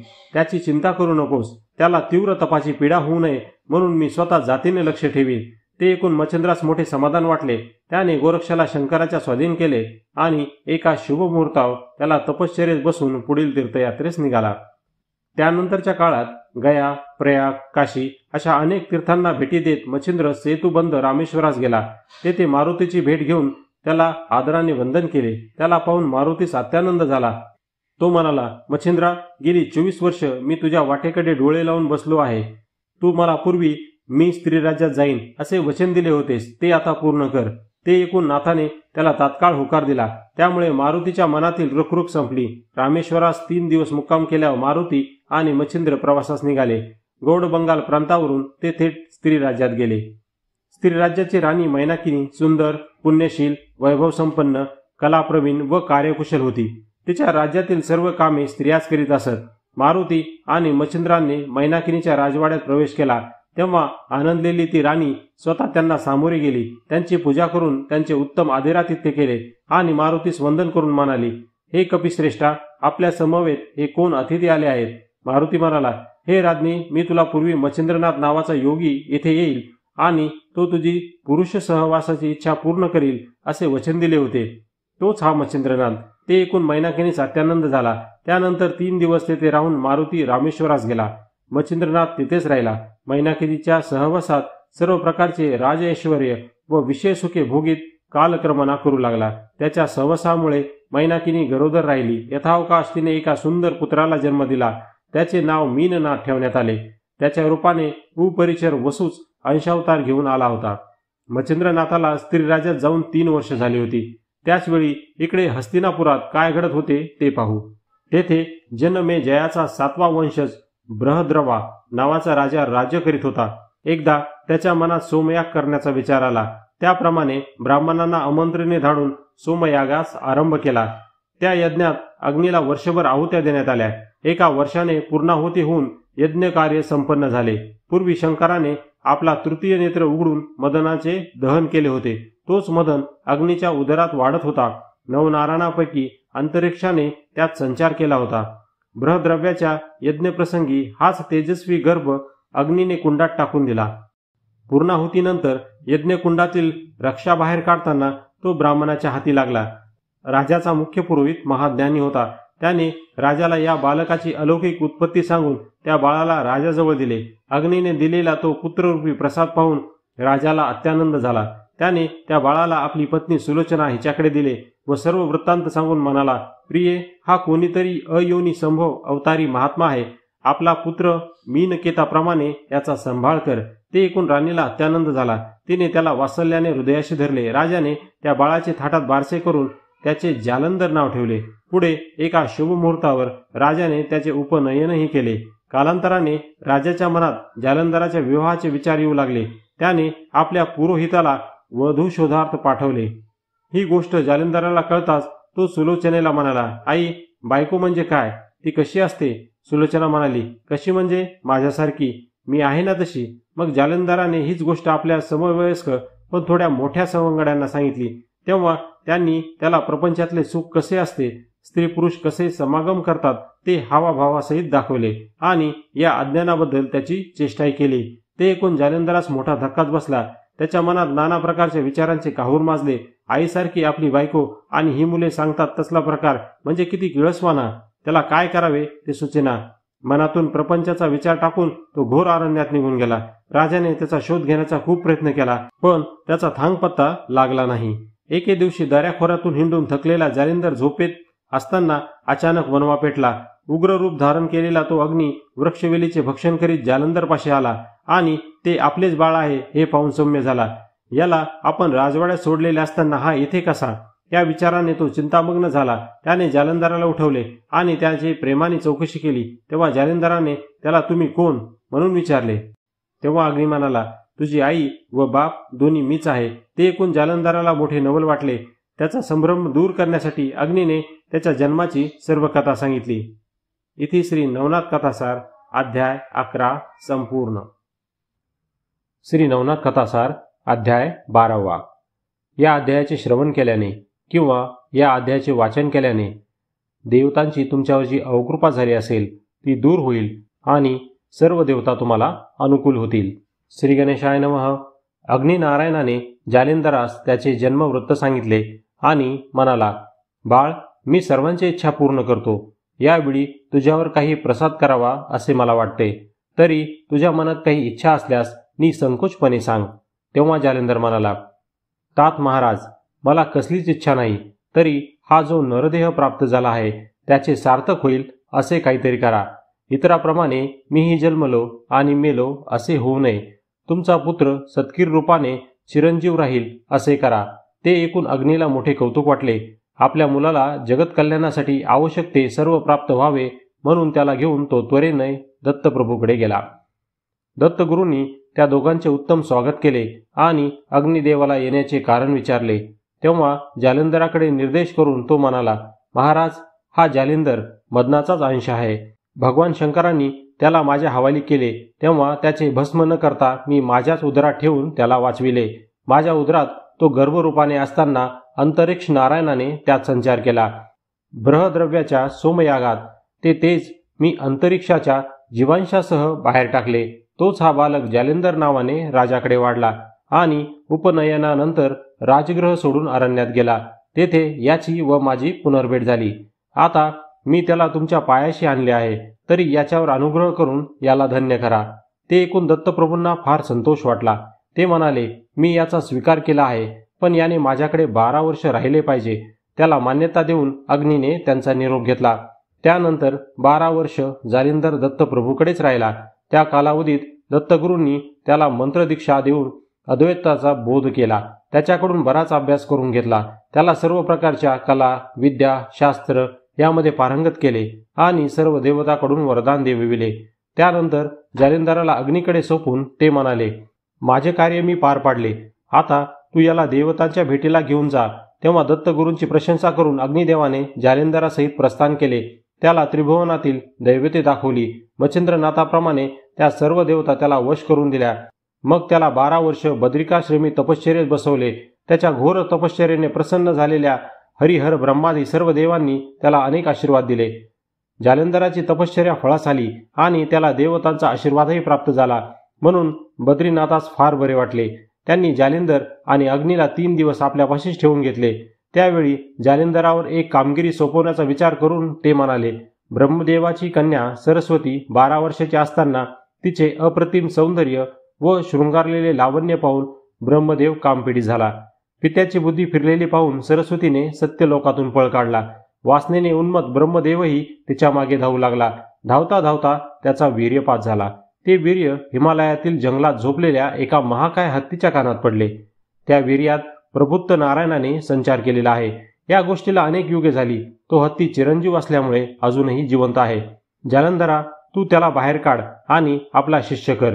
कानातून जन्मल्यामुळे त्याचे कानिफ हे नाव ठेव. त्यानंतर अग्नी आणि जालिंदरासह बद्रीनाथ त्या हत्तीपाशी आले. तेव्हा तो हत्ती इकडे तिकडे संचार करीत होता.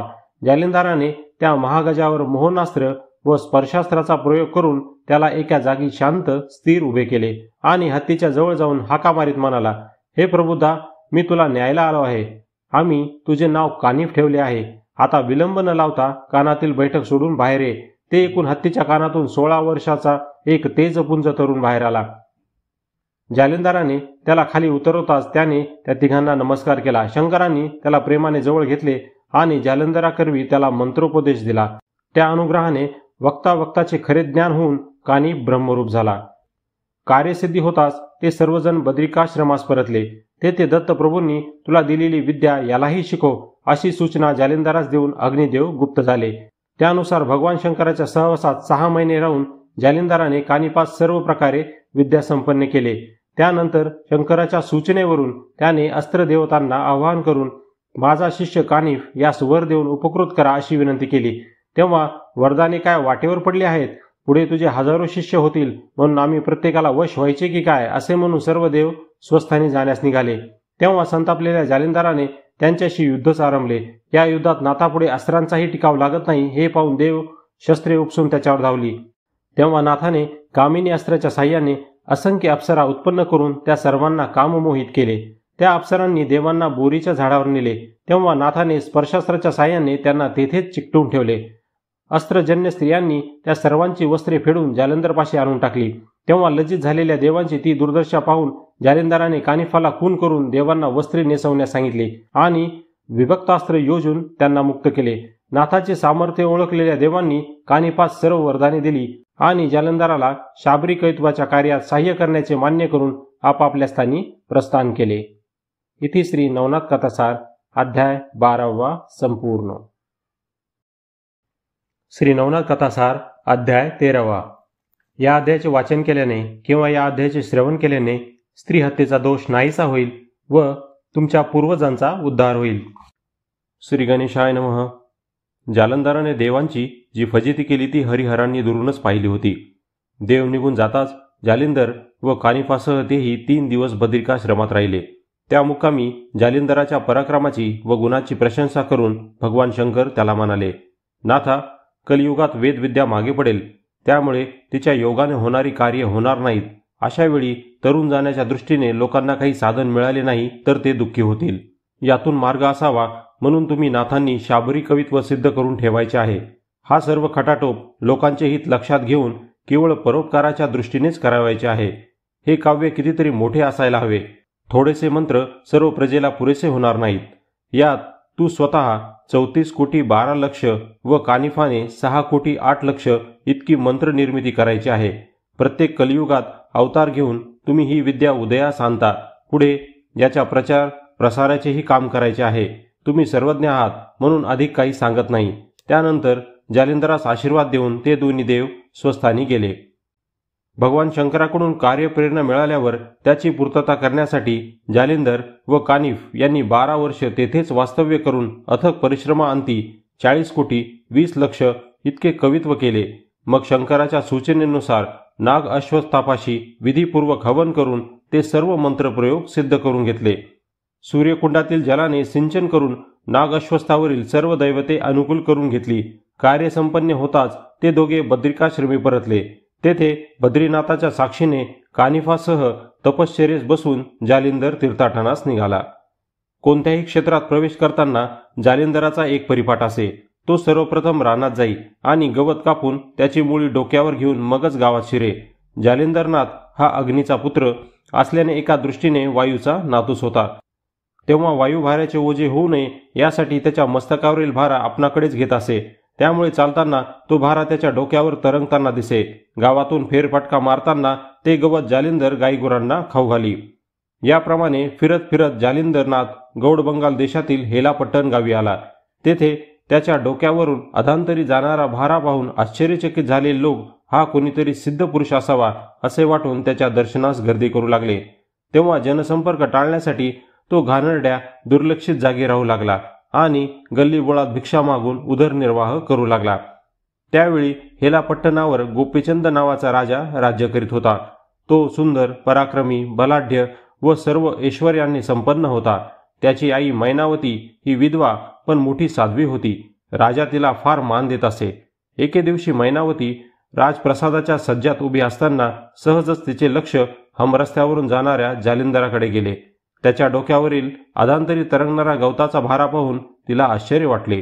हा कोणीतरी महात्म्य असावा असे वाटून तिने आपल्या दासीला गुप्तपणे त्याच्या मागावर पाठवले.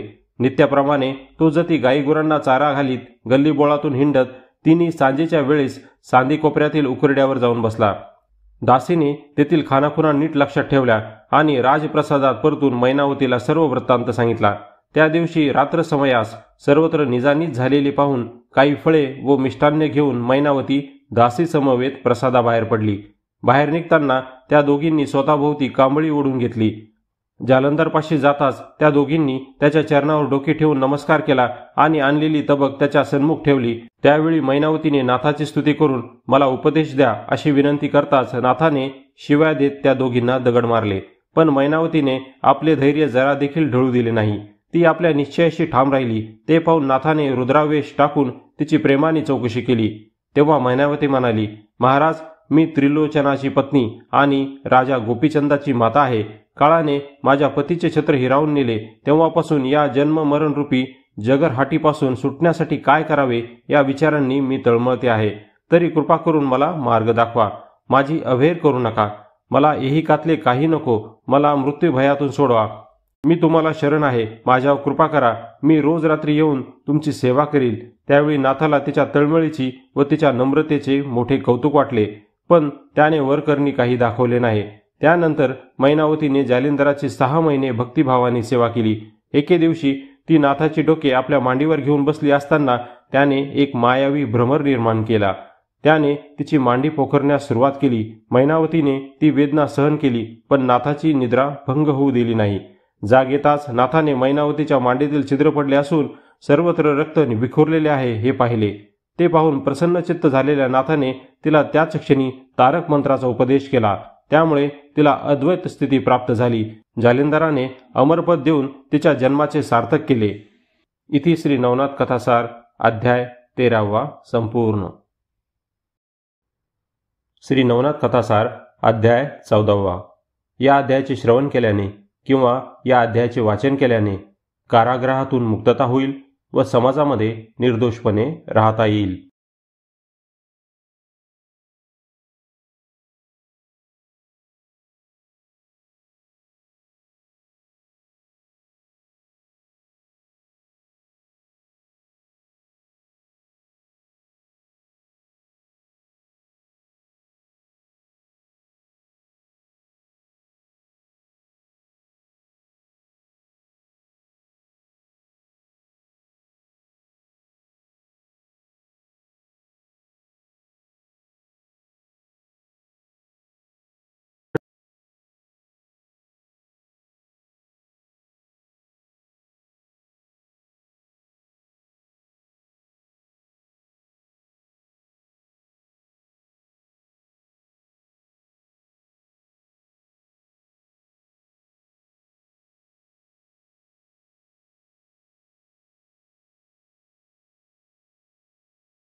श्री नवनाथ कथासार अध्याय 15. या अध्यायाचे श्रवण केल्याने किंवा या अध्यायाचे वाचन केल्याने घरातील भांडणे नाहीशी होतील व घरामध्ये सुखशांती लाभेल. श्री गणेशाय नमः. बद्रिकाश्रम क्षेत्री गोरक्ष व कानिफ हे दोघे 2 भिन्न स्थानी तपश्चर्या करीत होते, पण त्या दोघांनाही एकमेकांची माहिती नव्हती. साधना पूर्ण झाल्यावर दोघेही आपापल्या गुरुच्या शोधार्थ निघाले. कानिफ जालिंदराचा शोध घेत उत्तरेकडे निघाला, तर गोरक्ष मच्छिंद्राचा शोध घेत दक्षिणेकडे गेला. फिरत फिरत तो हेलापट्टानास गेला. तेथे नगरविशीवर द्वारपालाकडे मच्छिंद्रनाथाविषयी चौकशी केली.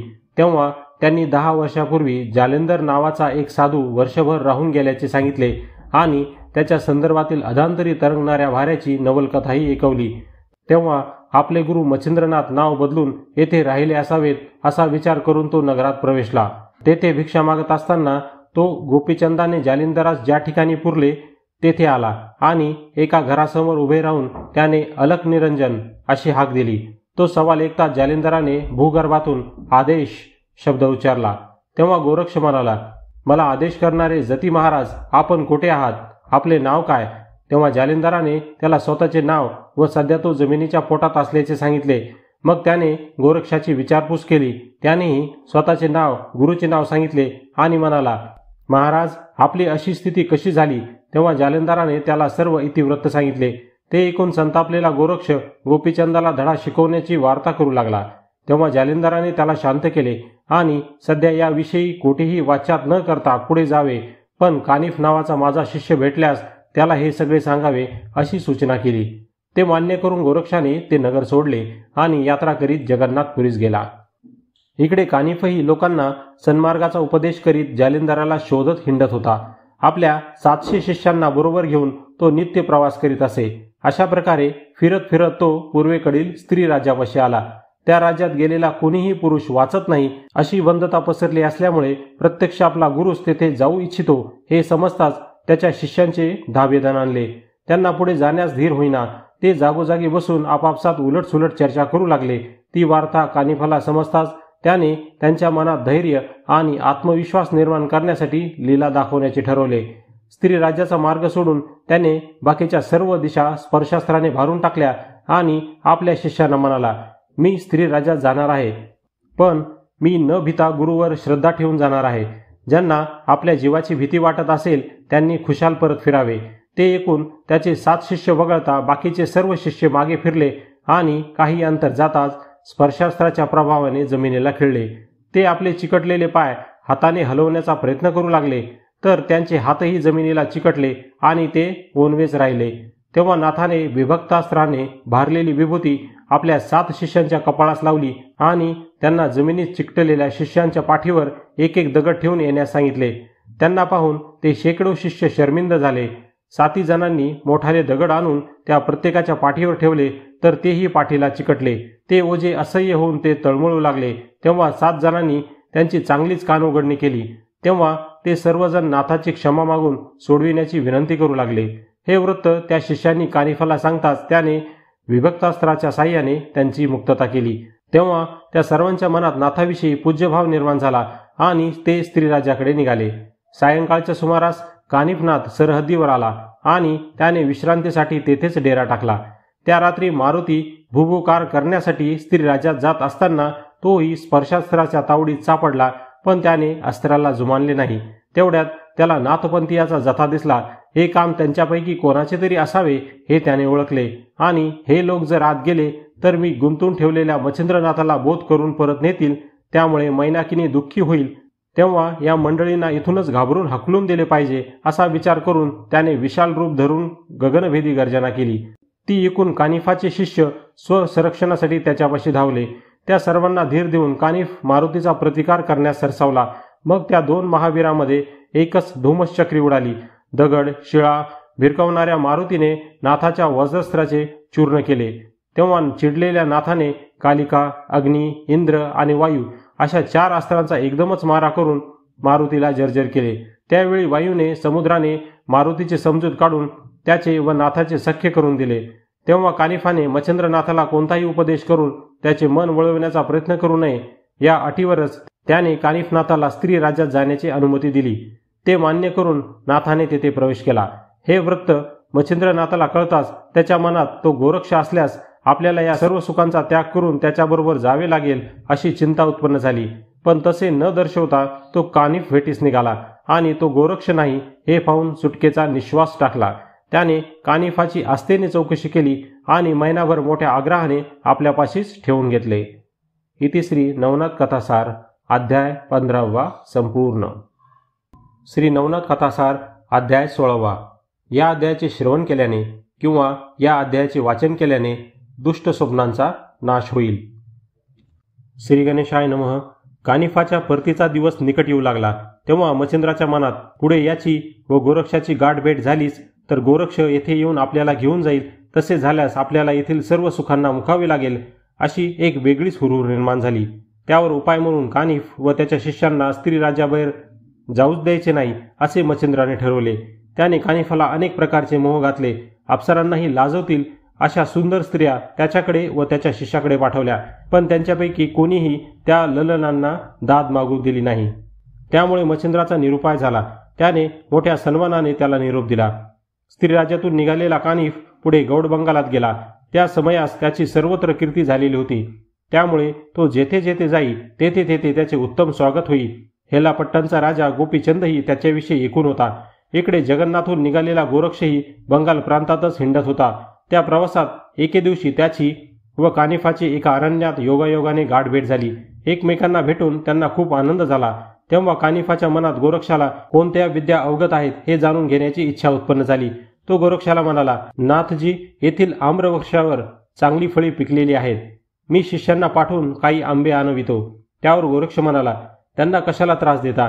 तुम्ही गुरुविद्येच्या बळावर ती फळे येथेच आणा. तेव्हा कानिफाने विभक्तास्त्र व आकर्षणास्त्र यांच्या प्रयोगाने झाडावरील पिकलेली आंबे थेट पुढ्यात आणून ठेवली. उपस्थित सर्वांनी त्या फळावर यथेच्छ ताव मारला. मग गोरक्षानेही दूरच्या वनातील नानाविध स्वादिष्ट फळे त्या ठिकाणी आणून कानिफाला आपली किमया दाखवली. सर्व मंडळी फळे खाऊन तृप्त झाल्यावर गोरक्ष म्हणाला, कानिफनाथजी, या फळांची मजा घेऊन आपण मोठा पराक्रम केला असे नाही. येथे साली, कोया, बिया पडल्या आहेत. त्यांची पुन्हा फळे बनून पूर्वी होती तशी झाडावर चिटकवली तरच काही पराक्रम केल्यासारखे वाटेल. यावर आपले काय मत आहे? कानिफ म्हणाला, ही अशक्य गोष्ट एक ब्रह्मदेवच करून जाणे. तुम्ही ब्रह्मदेवाचे पुत्र असाल तर तसे करून दाखवाल. तेव्हा ते उपहासात्मक भाषण ऐकून गोरक्ष म्हणाला, खऱ्या गुरुभक्ताला काहीही अशक्य नाही. मनात आणले तर तो दुसरा ब्रह्मदेवही निर्माण करू शकतो. ती बढाई ऐकून कानिफ संतापून म्हणाला, गुरुभक्तीच्या वल्गना करू नकोस. मी तुला व तुझ्या गुरुला चांगलाच ओळखतो. तू फुशारक्या मारत हिंडत आहेस आणि तिकडे तुझा गुरु स्त्रीराज्यात रीतिविलासात दंग होऊन पाप वाढवीत बसला आहे. ते बोल गोरक्षाच्या जिव्हारी लागले. तो संतापून म्हणाला, मूर्ख माणसा, दुसऱ्याच्या गुरुची निंदा करण्यापेक्षा जरा स्वतःच्या गुरुची अवस्था बघ. 2-4 सिद्धीच्या जोरावर तू शिष्यांचा तांडा फिरवता आहेस आणि तिकडे तुझा गुरु गेली 10 वर्ष घोड्याच्या लिदीत कुसतो आहे. हेलापट्टणाच्या गोपीचंदाने त्याला खड्ड्यात पुरले आहे. एका मानवाच्या कचाट्यात सापडून नरकवास भोगणारा तुझा गुरु जालिंदर कुठे आणि ब्रह्मांड हलवून टाकणारे माझे गुरु मच्छिंद्रनाथ कुठे? त्यांच्या कृपेने मला जी विद्या प्राप्त झाली आहे तिचे प्रत्यंतर घेच. असे म्हणून गोरक्षाने संजीवनी मंत्राने ती सर्व फळे पूर्ववत करून झाडांना चिकटवली. तो अद्भुत प्रकार पाहून कानिफाने निर्भिमान होऊन प्रेमभावाने गोरक्षास एकदम मिठी मारली आणि गुरुचा ठाव ठिकाणा दिल्याबद्दल त्याला धन्यवाद दिले. तेव्हा गोरक्षानेही मोठ्या आपुलकीने त्याचा हात आपल्या हातात घेतला आणि मच्छिंद्रनाथाचे वर्तमान सांगितल्याबद्दल त्याचे आभार मानले. त्यानंतर एकमेकांना निरोप घेऊन गोरक्ष स्त्रीराज्याकडे तर कानिफ हेलापट्टणकडे निघाला. ज्या दुष्ट गोपीचंदाने आपल्या गुरूंना दुःख दिले, खड्ड्यात पुरले, त्याला सहजासहजी सोडायचे नाही असा विचार करूनच कानिफ हेलापट्टण जवळील अरण्यात येऊन थडकला. त्याचा लौकिक माहीत असलेल्या गोपीचंदालाही त्याच्या भेटीची उत्कंठा होती. जालिंदर सारख्या भिकाऱ्याला गुरु न करून आपण योग्य तेच केले. आपल्यासारख्या राजाला असा वैभव संपन्न गुरु हवाच असा विचार करून तो कानिफ भेटीस निघाला. त्याला पाहून नाथाच्या डोळ्यात अंगार फुलला, पण गुरुची भेट झाल्याशिवाय याला शिक्षा करायची नाही असा विचार करून तो गप्प बसला. गोपीचंदाने त्याला वंदन केले आणि सन्मानाने आपल्या राजवाड्यात नेले. तेथे कानिफाचे उत्तम आदरातिथ्य करून राजाने त्याची स्तुती केली आणि माझ्यावर अनुग्रह करा, मला आपला शिष्य करून घ्या अशी विनंती केली. तेव्हा मात्र कानिफचा राग अनावर झाला. तो द्वेषाने म्हणाला, तू कोणत्या तोंडाने माझ्याकडे अनुग्रह मागतो आहेस? ज्या महात्म्याने माझ्यावर अनुग्रह केला त्याला घोड्याच्या लिदीत जिवंत गाडून तू माझ्या भावनाशी जो खेळ खेळला आहेस त्या प्रमादाबद्दल तुला तुझ्या वैभवासह भस्म केले तरी ते प्रायश्चित्त अपुरे ठरेल. ते ऐकून गोपीचंदाच्या हृदयाचा थरकाप उडाला. कानिफाच्या चरणावर लोळण घेऊन तो वारंवार क्षमा मागू लागला. तेव्हा त्याला अभय देऊन कानिफ आपल्या शिबिरात परतला. ही वार्ता मैनावतीस कळताच तिचेही चित्त उद्विग्न झाले. तिनेही त्याची चांगलीच कान उघडणी केली.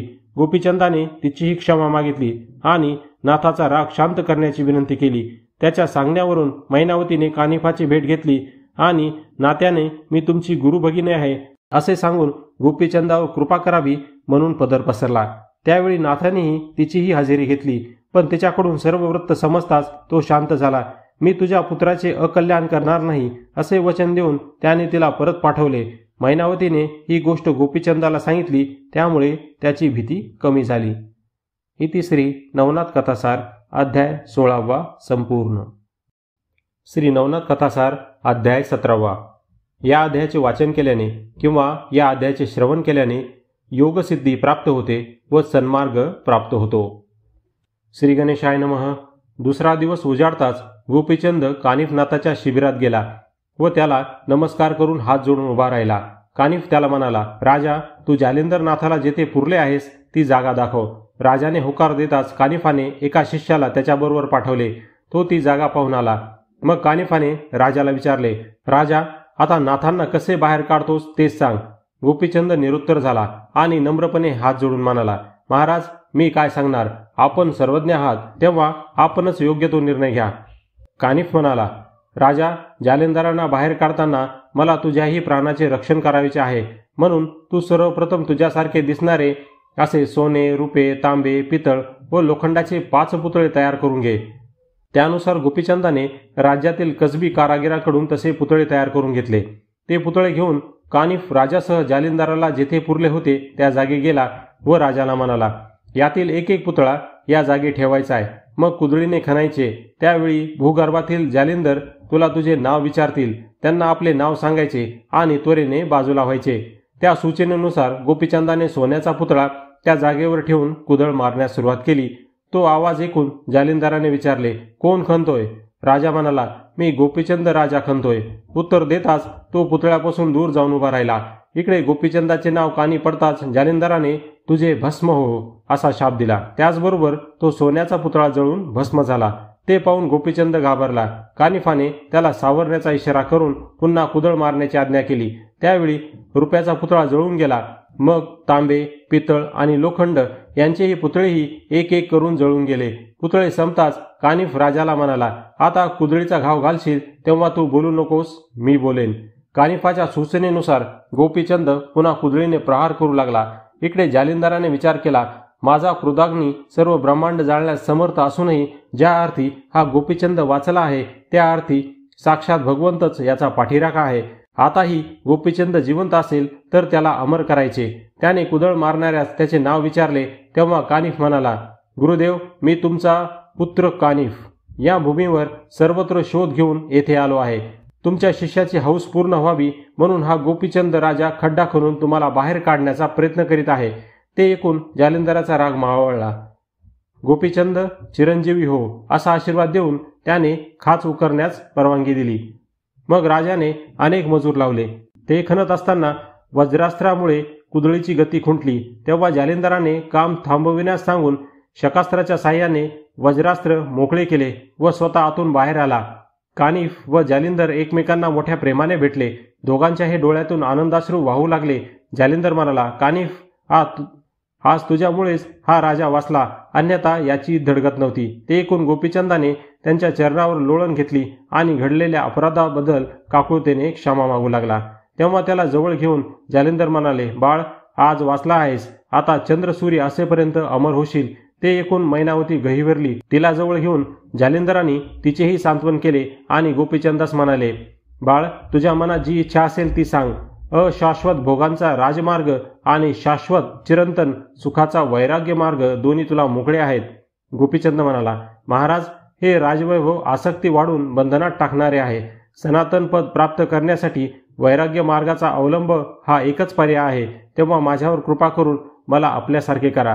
ते ऐकून संतुष्ट झालेल्या जालिंदराने त्याच्यावर कृपादृष्टी टाकली आणि कानात दिव्य मंत्र सांगून त्याला सनात केले. त्यामुळे त्याचा मोह नष्ट झाला. जालिंदराने पंथाच्या रिवाजाप्रमाणे गोपीचंदास मुद्रांकित केले आणि नाथपंथी जती बनवून त्याच्या वैराग्याची कसोटी पाहण्यासाठी त्याच्या स्त्रियाकडे भिक्षा मागवण्यास पाठवले. ही वार्ता नगरात आणि अंतपुरात पसरताच सर्वत्र एकच हाहाकार उडाला. लोक हवालदिल झाले. राजभार्या ओक्साबोक्षी रडू लागल्या. आमच्या भरल्या संसाराची माती केली असे म्हणून मैनावतीला शिवाशाप देऊ लागल्या. गोपीचंद जेव्हा भिक्षेसाठी प्रसादात गेला तेव्हा त्यांचा आक्रोश गगनाला भिडला. त्यांनी त्याची समजूत काढण्याचा, त्याला त्याच्या उद्दिष्टापासून परावृत्त करण्याचा प्रयत्न केला, पण गुरुकृपेने वैराग्य संपन्न असा तो राजा मुळीच बदला नाही. त्याने त्यांच्याकडे साफ दुर्लक्ष केले आणि आपल्या मार्गात अडथळा आणण्याचा प्रयत्न केल्याबद्दल त्यांचा धिक्कार केला.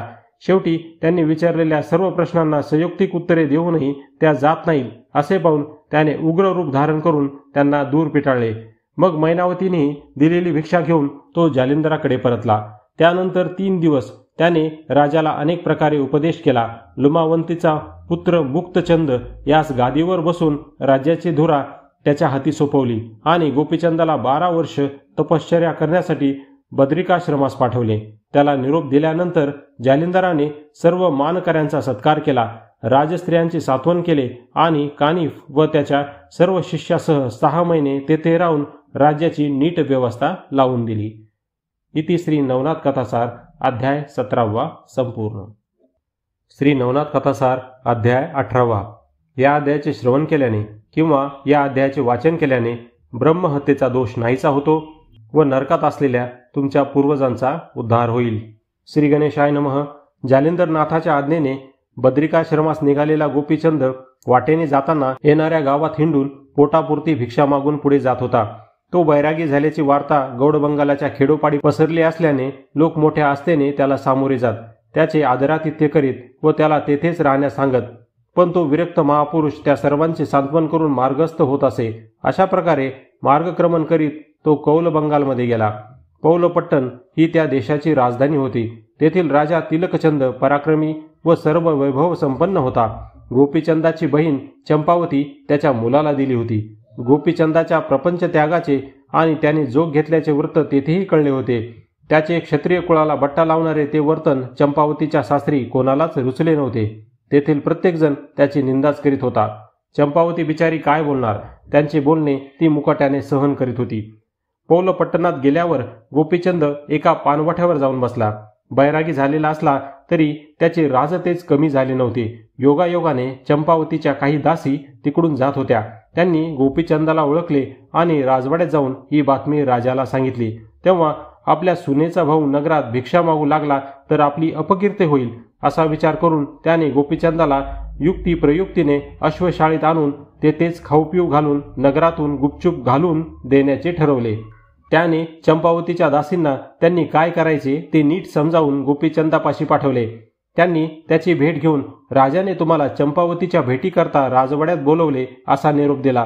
तेव्हा जाता जाता बहिणीलाही भेटून जावे असा विचार करून तो त्यांच्या समवेत निघाला.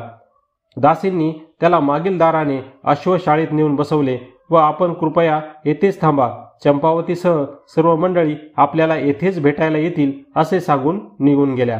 राजापाशी जाऊन त्यांनी गोपीचंदाला आणल्याचा निरोप दिला. सुनेचा भाऊ आल्याचे कळताच राणीने त्याच्यासाठी पंचपक्वाने भोजन पाठवली. तेव्हा मान अपमानाच्या सर्व गोष्टी विवेकाने दूर सारून तो समत्व बुद्धीने भोजन करू लागला. अंतपुरातील राजस्त्रिया ते दृश्य गवाक्षातून पाहत होत्या. चंपावतीच्या एका ननंदेने त्याला तेथे आणून ते दृश्य दाखवले. तेव्हा त्या सर्वजणी कुत्सितपणे फिदी हसून तिच्या भावावर यथेच्छ तोंड सुख घेऊ लागल्या. त्यांच्या हिनवण्याने चंपावती अतिशय व्यथित झाली. तो आघात तिला सहन होईना. अशी अवहेलना सहन करण्यापेक्षा मेलेले बरे असा विचार करून ती जड पावलाने आपल्या मंदिरात गेली आणि तिने तीक्ष्ण खंजीर आपल्या पोटात खुपसून प्राणत्याग केला. इकडे गोपीचंदाने आपले भोजन संपवले आणि तिथे आलेल्या दासींना म्हणाला, तुम्ही चंपावतीला येथे घेऊन या. तिची भेट झाल्यावर मी माझ्या मार्गाने जाईल. तेव्हा दासी चंपावतीला बोलवण्यासाठी तिच्या मंदिरात गेल्या तर त्या ठिकाणी तिला रक्ताच्या थारोळ्यात मरून पडलेली पाहून एकदम किंचाळल्या. त्यांचा आकांत ऐकून चंपावतीची सासू, सासरा, दीर, जावा, ननंद, इतर नातेवाईक व सेवक यांनी तिच्या महालात गर्दी केली. सर्व प्रसादात आक्रोश ऐकू येऊ लागला. या अनर्थाला गोपीचंदच कारणीभूत आहे असे म्हणून सर्वजण त्यालाच दोष देऊन शिवाशाप देऊ लागले. राजवाड्यातील रडारड ऐकून गोपीचंदाने पागेदाराकडे चौकशी केली असता त्याने चंपावतीचा भाऊ बैरागी होऊन दारोदार भीक मागतो आहे म्हणून तिने आत्महत्या केली असे सांगितले. ते ऐकून गोपीचंदास मोठा धक्काच बसला. आपण इथे आलो नि चंपावतीच्या मृत्यूला कारण झालो असे लोक म्हणू लागले तर आपली मोठीच अपकीर्ती होईल या विचाराने तो उदास झाला. काही वेळाने राजवाड्यातील मंडळींनी चंपावतीच्या अंत्ययात्रेची तयारी केली आणि ती स्मशानाकडे निघाली. गोपीचंदही त्यांच्याबरोबर गेला. जाताना त्याच्या मनात विचार आला, आता माघार घेऊन चालणार नाही. चंपावतीला जिवंत करून या लोकांना नाथपंथाचे सामर्थ्य दाखवलेच पाहिजे. त्याशिवाय माझी अवहेलना करणाऱ्यांची तोंडे बंद होणार नाहीत. प्रेतयात्रा स्मशानात गेली तेव्हा गोपीचंद लोकांना उद्देशून म्हणाला, आपण प्रेताला अग्नी देऊ नका.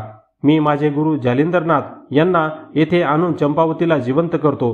पण लोकांनी त्याला वेडे ठरवले. कोणीही त्याच्यावर विश्वास ठेवायला तयार नव्हते. त्यांनी चंपावतीचे प्रेत चितेवर ठेवले. तेव्हा कळवळून सांगूनही लोक ऐकत नाहीत हे पाहून तोही चितेवर चढून बसला. गोपीचंदाचा हट्ट पाहून तिलकचंद संतापून म्हणाला, गुरुच्या प्रतापाची एवढी प्रौढी मिरवतो आहेस तर तुझा चमत्कार पाहायलाच हवा. आम्ही तुला या प्रेताचा एक हात काढून देतो. तो गुरुला दाखवून त्यांना येथे घेऊन ये. तू परत येईपर्यंत आम्ही 4 दिवस प्रेत जपून ठेवतो. चंपावतीच्या नवऱ्याने तिचा एक हात कापून गोपीचंदाकडे दिला. तो घेऊन तो जीवाच्या आकांताने हेलापट्टणकडे धावत निघाला. हे वृत्त अंतर्दृष्टीने जाणून जालिंदर वायुवेगाने त्याच्यापाशी प्रकटले व त्याला धीर देऊन ते थेट राजप्रसादात गेले. त्यावेळी 4 दिवसांनी येणारा गोपीचंद गुरुच्या प्रहाराच्या आतच आलेला पाहून सर्वांना मोठे नवल वाटले. तिलकचंदाने त्याचे स्वागत केले. तेव्हा गोपीचंदाची अवहेलना केल्याबद्दल नाथाने त्याची चांगलीच खरडपट्टी काढली. मग प्रेताचा हात आपल्या हातात घेऊन नाथाने संजीवनी मंत्र म्हणून त्यास भस्म लावले आणि चंपावतीला हाक मारली. तशी चंपावती जिवंत होऊन धावत आली. ते पाहून सर्वांना मोठे नवल वाटले. तिलकचंदाने नाथाला वंदन करून त्याची क्षमा मागितली आणि भोजन करून जाण्यास सांगितले. त्या दिवशी नाथाने चंपावतीला स्वयंपाक करण्यास सांगितले आणि भोजन समयी आपल्या मुखातील उष्टाघास तिला भरून अमरत्व दिले. कार्य संपन्न झाल्यावर जालिंदर हेलापट्टणास तर गोपीचंद बद्रिकाश्रमास गेला. तेथे त्याने 12 वर्ष तपश्चर्या केली. त्याचे तप पूर्ण होताच जालिंदर तेथे गेला. गोपीचंदाकडून तपाचे उद्यापन करविले आणि त्याला सर्व विद्या शिकून देवाकडून वरदाने देवविली. इति श्री नवनाथ कथासार अध्याय 18 संपूर्ण. श्री नवनाथ कथासार अध्याय 19. या अध्यायाचे वाचन केल्याने किंवा या अध्यायाचे श्रवण केल्याने परमानंदकारक मोक्ष मिळते. श्री गणेशाय नमः. कानिफाकडून मच्छिंद्रनाथाची माहिती कळताच गोरक्ष त्वरेने स्त्रीराज्याच्या सीमेवर येऊन धडकला. तेथे जाईपर्यंत त्याच्या मनात आपल्या गुरूंना तेथून कसे बाहेर काढावे याचे चिंतन चालले होते. मच्छिंद्रनाथ सुख वैभवात लोळत असतील, ते मला ओळखतील काय? आपल्या येण्याने त्यांना भोगविलासांची लाज वाटेल किंवा आपला संबंध झिडकारून ते आपला घातही करतील. अशा वेळी त्यांना योग सामर्थ्य दाखवावे काय? पण त्यामुळे गुरुद्रोही म्हणून आपली दुष्कीर्ती होईल त्याचे काय? अशा अनेक विचारांनी तो पुरता गुरफटून गेला. काय निर्णय घ्यावा हेच कळत नसल्यामुळे तो वेशीवरच घुटमळत राहिला. तेवढ्यात कलिंगा नावाची एक वेश्या आपल्या मैत्रिणीसह स्त्रीराज्यात जाताना दिसली. गोरक्षाने तिच्यापाशी जाऊन तिची विचारपूस केली. तेव्हा ती म्हणाली, स्त्रीराज्याची राणी मैनाकिनी गुणीजनांना सन्मान करणारी आहे. तिला आपली नृत्यकला दाखवून द्रव्य मिळवावे म्हणून आम्ही निघालो आहोत. ते ऐकून गोरक्ष स्वतःशीच विचार करू लागला, स्त्रीराज्यात प्रवेश करण्याची ही एक नामी संधीच आहे. हिच्यामुळे गुप्त रूपाने राजवाड्यात प्रवेश करून श्रीगुरूंचा शोध घेता येईल. विचार ठरताच तो म्हणाला, मला तुमचा साथीदार म्हणून स्त्रीराज्यात न्याल का? कलिंगा म्हणाली, आमच्या बरोबर यायचे असेल तर अंगात कला हवी. तुला काही येते का? गोरक्ष म्हणाला, मी गायन कला व मृदुंग विद्येत पारंगत आहे. कलिंगा म्हणाली, मग दाखव तुझे कौशल्य. आणि ती सर्व मंडळी एका विस्तीर्ण वृक्षाच्या सावलीत बसली. गोरक्षाने गंधर्व प्रयोग मंत्र म्हणून भस्म कपाळाला लावले, वाद्यांना लावले आणि 10 दिशांना फेकले. त्यामुळे वाद्ये आपोआप वाजू लागली व त्यांच्या तालासुराला अनुसरून वृक्ष पाशानही गायन करू लागले. तो अद्भुत चमत्कार पाहून थक्क झालेल्या कलिंगेने त्याला त्याचे नाव व अपेक्षा विचारली असता तो म्हणाला, माझे नाव पुरोडा. मी बैरागी असल्यामुळे मला तुमच्याकडून कसलीही अपेक्षा नाही. कलिंगा म्हणाली, पण स्त्रीराज्यात पुरुषांना मजा आहे त्याचे काय? तेथे मारुती भूभोकार करतो, त्यामुळे पुरुष मरतात. तू स्त्री वेशाने तेथे आलास तरी तेथे गेल्यावर तुझा कसा निभाव लागणार तेच कळत नाही. गोरक्ष म्हणाला, त्याची चिंता करू नका, मारुतीचे मला भय नाही. कलिंगेचे समाधान झाले. त्याला आपल्या रथात बसून तिने स्त्रीराज्यात प्रवेश केला. निघण्यापूर्वी त्याने सीमेवर वज्रास्त्र, स्पर्शास्त्र, मोहनास्त्र व नागास्त्राची योजना करून ठेवली. पहिल्या रात्री त्यांनी चीनापट्टणम येथे मुक्काम केला. त्या रात्री सेतुबंद रामेश्वराहून स्त्रीराजाकडे निघालेला मारुती सीमेवर येताच गोरक्षाने योजलेल्या वज्रास्त्र त्याच्या छातीवर आदळले. त्यामुळे तो खाली पडताच स्पर्शास्त्राने त्याला जमिनीवरच खिळून टाकले. मोहनास्त्राने त्याला आपण इथे कशासाठी आलो आहोत याचेच विस्मरण झाले, तर नागास्त्राने त्याचे सर्वांग जखडून टाकले. या चारही अस्त्राच्या एकत्रित प्रभावाने तो एकदम हतवीर्य झाला. त्याचे प्राण कासावीस झाले.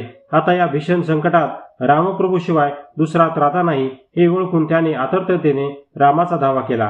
तेव्हा भक्ताच्या हाकेने श्रीराम त्वरेने त्याच्यापाशी आले.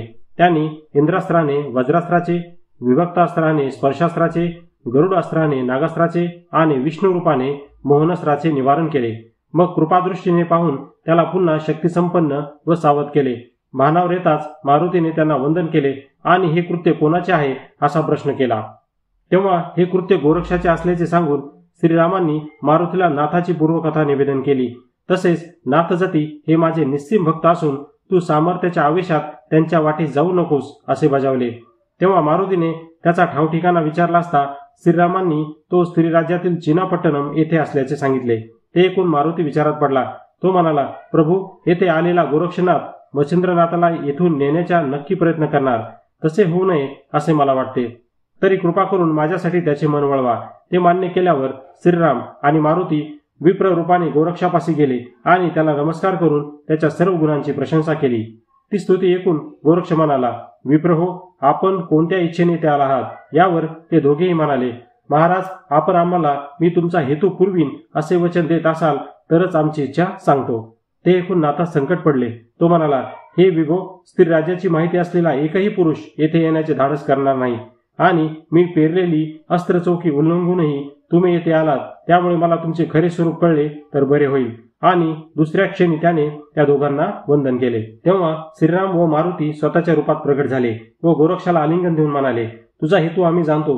तू मच्छिंद्राची भेट घे, पण त्यांना नेऊ नकोस. त्यावर गोरक्ष म्हणाला, भगवान, आमच्यासारख्या तपस्व्यांनी भोगविलासात गुंतून राहणे लांछनास्पद व अनुचित आहे. आता पृथ्वी रसातळाला गेली तरी चालेल, पण मच्छिंद्रांना येथे ठेवणार नाही. मला भीड घालू नका. माझा निर्णय आधीच झालेला आहे. ते ऐकून मारुती खवळला. आता तो युद्ध करणार हे लक्षात येताच श्रीरामांनी त्याला अनेक प्रकारे समजावले आणि म्हणाले, तुझ्या रागवण्यात काहीच अर्थ नाही. तू आपले वचन पाळलेस आणि तेवढे तुझे कर्तव्य होते हे लक्षात घे. ते ऐकून मारुती शांत झाला. त्यावेळी आपल्या अस्त्रामुळे प्रभूंना त्रास झाला म्हणून गोरक्षाने त्यांची क्षमा मागितली. त्याच्या विनयाने प्रसन्न झालेल्या श्रीरामांनी त्याला अनेक आशीर्वाद देऊन स्वस्थानी प्रस्थान केले. येथे श्री नवनाथ कथासार अध्याय 19 संपूर्ण. श्री नवनाथ कथासार अध्याय 20. या अध्यायाचे वाचन केल्याने किंवा या अध्यायाचे श्रवण केल्याने वेड लागले असल्यास नाहीसे होते. प्रापंचिक माणसाचा प्रपंच सुंदर होतो. श्री गणेशाय नमः. श्रीराम स्वस्थानी निघून गेले आणि गोरक्षाचा निरोप घेऊन मारुतीही अदृश्य झाला. पण रामेश्वरास न जाता मैनाकिनीस पुढे येणाऱ्या प्रसंगाची पूर्वसूचना देण्यासाठी तो शृंगमुरुडास गेला. शृंगमुरुड ही स्त्रीराज्याची राजधानी. नगरात प्रवेशताच मारुती लघुरूप धारण करून मैनाकिनीच्या शयन कक्षात गेला. त्याने तिला हाताने हलवून हळूच जागे केले. त्याला पाहताच तिने नमस्कार केला. तेव्हा मारुती म्हणाला, मैनाकिनी, मी तुला एक अत्यंत महत्वाची बातमी देण्यासाठी इथे आलो आहे. मच्छिंद्रनाथाला तुझ्या स्वाधीन करून मी माझे वचन पाळले आहे. पण या तुझ्या सुखात गोरक्षाच्या रूपाने मोठे विघ्न उपटले आहे.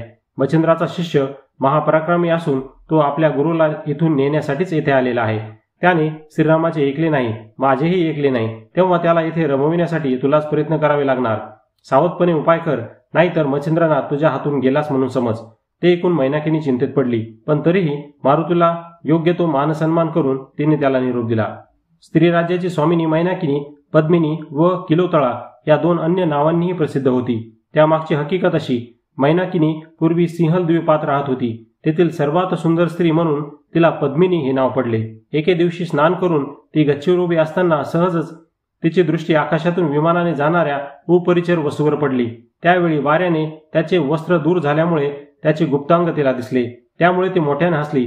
तिचे हसणे आणि त्या हसण्यामागचे कारण समजताच तो रागावला आणि तिला शाप देत म्हणाला, माझी अभिलाषा धरून आणि निर्लज्जपणे हसून तू माझा जो अपमान केला आहेस, त्यामुळे तू स्थानभ्रष्ट होऊन स्थिर राज्यात जाऊन पडशील. तेथे तुला पुरुषाचे दर्शनही होणार नाही.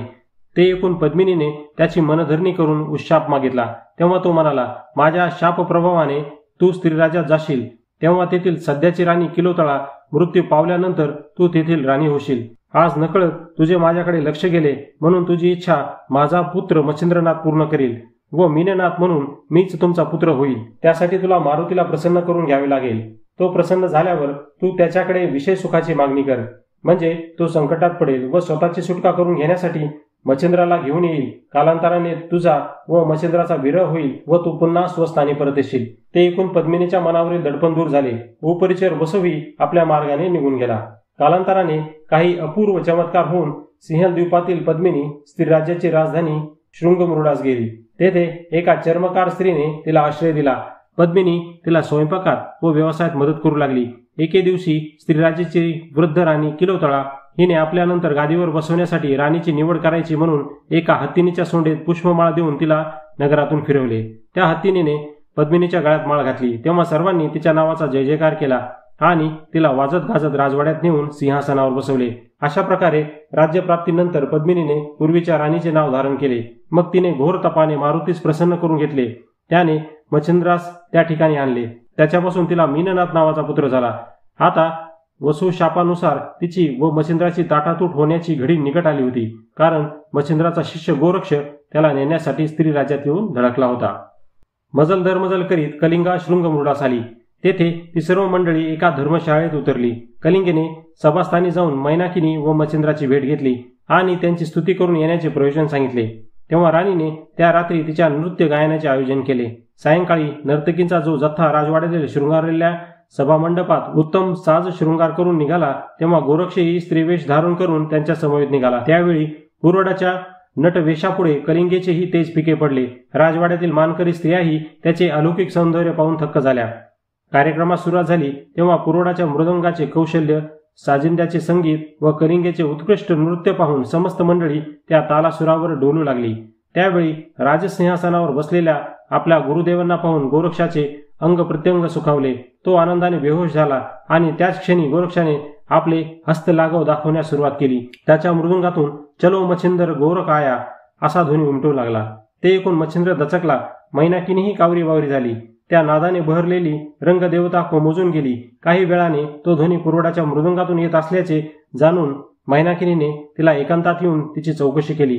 तेव्हा पुरोडाच्या रूपातील गोरक्षाने आपले खरे स्वरूप प्रकट केले. ही गोष्ट मच्छिंद्राला कळताच त्याने गोरक्षाला मिठीच मारली. कलिंगेचे सन्मानाने बोळवण केल्यावर मच्छिंद्राने त्याच्याकडून सर्व इतिवृत्त जाणून घेतले. ते ऐकून त्याला अश्रू आवरेनात. गोरक्षाचे आपल्यावरील प्रेम पाहून मच्छिंद्राने त्याचा मुका घेतला. मग त्या दोघांनी एकत्र भोजन केले, एकत्र शयन केले. दुसऱ्या दिवशी मच्छिंद्र आपल्या दोन्ही मुलांना घेऊन राजसभेत गेला. सिंहासनावर बसल्यावर त्याने गोरक्ष व मीननाथास आपल्या मांडीवर बसवले. ते प्रेम पाहून मैनाकिनीही हेलावली. इथे श्री नवनाथ कथासार अध्याय 20 संपूर्ण.